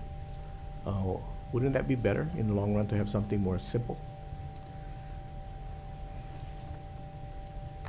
I mean, like you said, like if we could start it all over again, I think there it is. But in reality, it seems really complicated to everybody, but for people who work in taxes, like essentially individual income taxes, there's a million different levers, and you can pull which levers you want to like either redistribute things, raise taxes, and so you could have the standard deduction, the personal exemption, tax rates. That all sounds really complicated to a lot of people, but with, like my office and the people who work there, we sit around and we look at it all day, so we're pretty confident. And so on one hand, yes, it would be simpler. Would the effect be any different? I don't think so. And like really at the end of the day, what people care about is money in their paycheck. And they don't really need to know, well, I got this because the rates changed or the standard deduction doubled. Okay. So the reason why I think I've always kind of believed that we need to just lower income is because income tax is exportable, meaning the higher we make it to the high-end people. Right now, we're at 11% right now. The more incentive we give them to export, meaning to claim residency someplace else. And that's why I've always believed that income tax is a federal tax, because then no matter where you are in the United States, you're going to get taxed. Versus when the states do it, it's exportable. Then the state should be more into consumption taxes, and the county should be more in, like property and those. We tax you on what your wealth, right? That kind of thing. So, do you think that if we did that, like many other states do, by the way, in the long run, it would be better for our state? I think it would be probably, right? So the locals or residents of Hawaii pay 92% of our individual income tax, and that's what we tend to mess with the most. Our GET, which is our consumption tax, is 70% are paid by residents of Hawaii, 30% are paid by non-residents. And then property tax, it's about 30% as well, are paid by non-residents. So in that way, in terms of like, and you're exactly right that people can choose where to get their income or where to make their money. They don't choose where they, like if you're in Hawaii and you want to buy a Coke, you pay the consumption tax, right? And if you want to own land, you pay it. So I totally agree with you. Okay, thank you very much. Anybody, members, any further questions? Representative Kobayashi. For the tax department, can you implement all of these taxes? And if so, what would you need in manpower and time? It seems that you have in all of these proposals a lot of opportunity for, how would you say, fraud. You've got refundable, non-refundable taxes. You got a couple taxes that are 100% credit. You got at least two that seem to carry on forever without a time cap. You know, it's like is it a workable series of bills? Yes. We can implement this as noted in the testimony. We would ask that the taxable year that this goes into effect is no earlier than December after December 31st, 2022. So for the 2023 year, we'll be ready by early January 2024 to implement the measures in this bill. Without any new personnel? That's correct. Okay, I'm surprised. Thank you. Okay, thank you. Members, any further questions? Okay, thank you very much. We're going to recess for decision making. We'll be back in a short while. Recess.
Okay, we'll convene the Committee on Finance to, for decision-making on our 2:30 agenda. First up is House Bill 233 HD1 relating to a child tax credit. Recommendation is that we blank out the dollar amount and text, moving it out as an HD2. Discussion. Vice Chair. Discussion? Yep, discussion. What about the monthly payment? The rest we're gonna leave in place and deal with it later. Okay, members, all of these measures we're gonna move forward with for discussion purposes, but we're gonna move them out, defecting most of them, taking out the amounts and stuff, so we can have further discussion on it and see which ones we believe will be the best vehicles to help those that need help. Okay, so again, HD2. Vice Chair. Recommendation of the chairs to pass HB 233 HD1 with amendments. Chair and Vice Chair vote aye. Representative Ayub. Aye. Representative Chun. Aye. Representative Cochran. Aye. Representative Garrett. Aye. Representative Kahaloa. Aye. Representative Kila. Aye. Representative Kobayashi. Aye. Representative Lamosao. Aye. Representative Morikawa. Aye. Representative Nishimoto. Aye. Representative Poi Poi. Aye. Representative Takenouchi. Aye. Representative Alcos is excused. Representative Ward. Aye. Chair, your recommendation is adopted. Okay, thank you very much. Moving on to House Bill 400 HD1. We're going to be blanking out the percentages and tech. HD2. Discussion. Vice Chair. Recommendation of the chairs to pass HB 400 HD1 with amendments, noting the excused absence of Representative Alcos, who will be excused for the rest of this agenda. Are there any reservations? Reservations? Can I ask a question? We're in voting, but go ahead. Yeah, well, the DHHL bill is. It's coming up later. Okay, I just wanted to clear if I could ask a question for that. Okay. But this one, it's okay. Thank you. Okay, so yes. Okay, so any reservations? Any no's? Okay, Chair, your recommendation is adopted. Okay, House Bill 1203 HD1. Members, we're going to be blanking this percentage out and tech. Any discussion? Vice Chair. Recommendation of the chairs to pass HB 1203 HD1 with amendments. Are there any reservations? Any no's? Chair, your recommendation is adopted. Okay, thank you. House Bill 1327 HD1 relating to tax credits. Blanking out the dollar amount and text. Any discussion? Vice Chair. Recommendation of the chairs to pass HB 1327 HD1 with amendments. Are there any reservations? Any no's? Chair, your recommendation is adopted. Okay, thank you. House Bill 610 HD1 relating to taxation. We're going to be blanking out the amounts and technical non-substantive amendment. HD2, discussion. Vice Chair. Recommendation of the chairs to pass HB 610 HD1 with amendments. Are there any reservations? Any no's? Chair, your recommendation is adopted. Okay, House Bill 608 HD1 relating to taxation, blanking out the amount and tech. Discussion. Vice Chair. Recommendation of the chairs to pass HB 608 HD1 with amendments. Are there any reservations? Any no's? Chair, your recommendation is adopted. Okay, thank you. House Bill 607 HD1 relating to taxation. This one we're gonna also blank, we're gonna blank out the percentage, we're gonna blank out the dollar amount and tech. Any discussion? Vice Chair. Recommendation of the chairs to pass HB 607 HD1 with amendments. Are there any reservations? Any no's? Chair, your recommendation is adopted. Okay, thank you, members. We're voting on House Bill 612 HD1. We're gonna move this out as an HD2, blanking out the amount and tech. Any discussion? Vice Chair. Recommendation of the chairs to pass HB 612 HD1 with amendments. Are there any reservations? Any no's? Chair, your recommendation is adopted. Okay, thank you very much. Moving on House Bill 619 HD1, we're gonna move this out as an HD2, blanking out the blanking out the percentage, the amount, and tech. Any discussion? Vice Chair. Recommendation of the chairs to pass HB 619 HD1 with amendments. Are there any reservations? Any no's? Chair, your recommendation is adopted. Okay, thank you. House Bill 852 HD1 as is. Discussion. Vice Chair. Recommendation of the chairs to pass HB 852 HD1 as is. Are there any reservations? Any no's? Chair, your recommendation is adopted. Okay, thank you. House Bill 947 HD1 as is. Discussion. Vice Chair. Recommendation of the chair is to pass HB 947 HD1 as is. Are there any reservations? Any noes? Chair, your recommendation is adopted. Okay, thank you. House Bill 1383, HD1, as is. Discussion. Vice Chair. Recommendation of the chair is to pass HB 1383 HD1 as is. Are there any reservations? Any noes? Chair, your recommendation is adopted. Okay, House Bill 1384, HD1, as is. Discussion. Vice Chair. Chair. Sorry, wait, Representative Cochran. 567? No, this is 13. Oh, sorry. 1384. Okay, sorry. Okay, discussion, Vice Chair for the vote. Recommendation of the chair is to pass HB 1384 HD1 as is. Are there any reservations? Any noes? Chair, your recommendation is adopted. Okay, thank you very much. Members, we're going to be now moving on to House Bill 567 HD2. The recommendation is to pass as is. We're going to keep this moving for discussion. Discussion, please. Go ahead. Sure, Representative thank you. Cochran. I want to preface my WR by saying that I totally support moving DHHL forward, but I have WR. Okay, thank you. Comment. Chair. Representative Ward. I also have a WR, but I'm going to use it as a placeholder because when the money expires, the money that they're going to put back in is blank, and there should be not so much of a question mark. So it's a placeholder, but I think it's okay, but I just want to be cautious. Okay, thank you.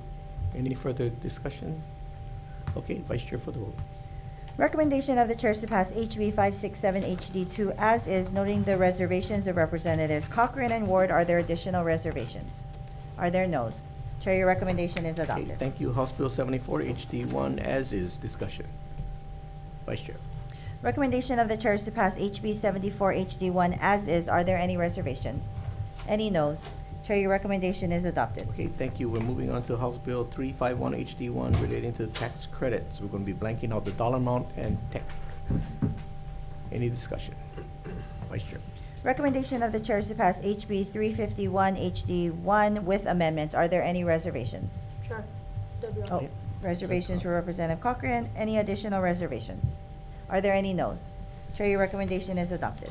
Okay, thank you very much. Moving on to House Bill 1193 HD1 relating to tax credits for research activities, as is. Any discussion? Vice Chair. Recommendation of the chair is to pass HB 1193 HD1 as is. Are there any reservations? Any noes? Chair, your recommendation is adopted. Okay, thank you very much. Members, we're going to move on. House Bill 561 HD1 relating to tax credit, as is. Discussion. Vice Chair. Sure. Oh, Oh, sorry. please, Sure. Yeah, I heard HCAN speaks and others, and I'm a no on this one. Okay.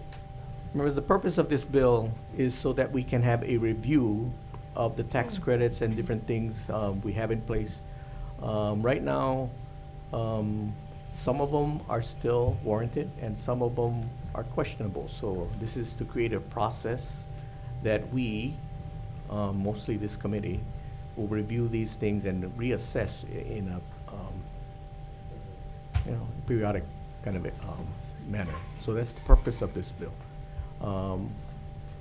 Any discussion? Okay, Vice Chair for the vote. Okay. Recommendation of the chair is to pass HB 561 HD1 as is. Are there any reservations? Reservations by Representative Ward. Any additional reservations? Noting the no vote of Representative Cochran, are there additional no votes? Chair, your recommendation is adopted. Okay, thank you very much. Okay, we're going to move on to House Bill 1362 HD1. We're going to move this out in an HD2. We're going to put some clarifying language for DOE tax and then make it so that the entities that are being taxed at a lower rate are not affected, and we're going to exclude the corporate and the bigger entities out of this, and some tech. Any discussions? Okay, HD2. Recommendation of the chair is to pass HB 1362 HD1 with amendments. Are there any reservations? Any noes? Chair, your recommendation is adopted. Okay, members, we're going to be moving on House Bill 25 HD1. We're going to move this out as an HD2. Members, we're putting, we're going to be looking at all these different measures, and this one is very, very unique. So this one came out of, is from House Bill 1364, which failed in committee. And the reason why I want to keep the conversation going on this is because I believe that there wasn't a clear understanding of what the bill is attempting to do.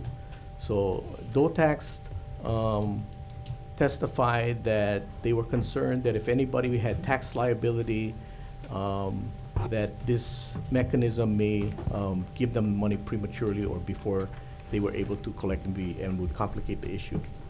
What this bill is attempting to do, and we're going to put a preamble on this to try to explain it to people.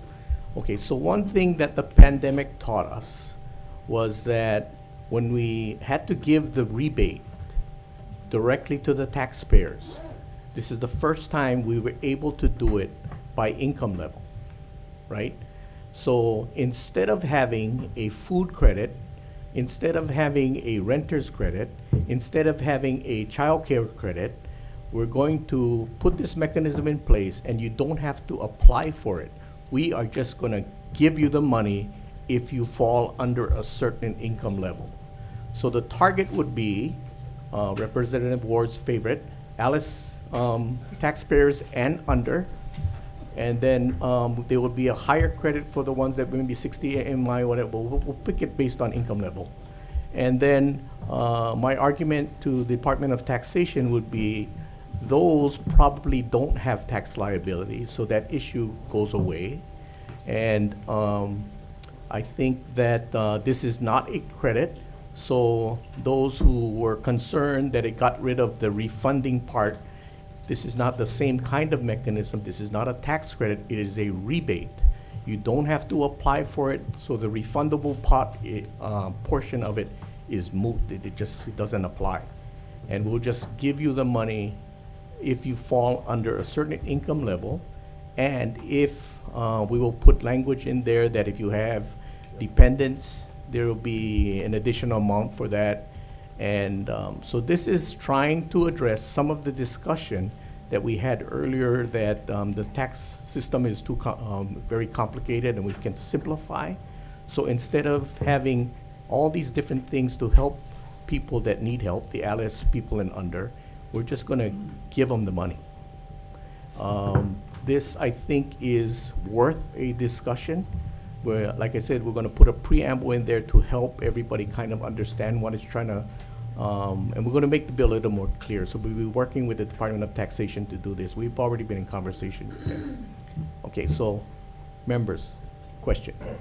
Chair, did the fifth floor weigh in on this at all? I'm sorry? Did the fifth floor, Gov Green, did he No, weigh in but we on- did talk with Department of Taxation on this. Okay. Yes. Okay. Any further questions? Okay, members, we're going to move it out as an HD2 with everything I just kind of said. Using the base as House Bill 1364. Any further questions or comments? Okay, Vice Chair for the vote. Recommendation of the chair is to pass HB 25 HD1 with amendments. Are there any reservations? Any noes? Chair, your recommendation is adopted. Okay, thank you very much. Okay, we're going to move out House Bill 493 HD1 relating to taxation. This is the traditional food credit bill, and we're going to also move this out so we have this vehicle in place. So we'll be blanking out the appropriate, the dollar amount and tech. Any discussion? Vice Chair. Recommendation of the chair is to pass HB 493 HD1 with amendments. Are there any reservations? Any noes? Chair, your recommendation is adopted. Okay, thank you very much, members. Now we're going to move on to House Bill 954 HD1. Okay, this is the majority package bill that has the EITC in there. We're going to keep the EITC in there. We're going to take parts of the governor's budget. We're going to take the income brackets, the personal exemptions, and the standard deduction and stick it into 954. So that'll be our income part where you have the EITC, income brackets, personal exemptions, and standard deductions all in one place. So that's going to be our vehicle for that. Any questions? Representative Kobayashi. Then you're going to take it out of the last bill? I'm going to take it out of the last bill. That's correct. Okay. 6.5 dozen of the other. pretty much. Okay, any further discussion? Okay, Vice Chair for the vote, HD 2. Recommendation of the chair is to pass HB 954 HD 1 with amendments. Are there any reservations? Any noes? Chair, your recommendation is adopted. Okay, members, we're going to be moving on House Bill 1049 HD 1. We're going to move this out as HD 2. As I said, we're going to take out those other items. The only ones we're going to leave in there is the household renter credit and the dependent care credit, and also the educator credit. So that's going to remain in the bill. Any questions? Vice Chair for the vote.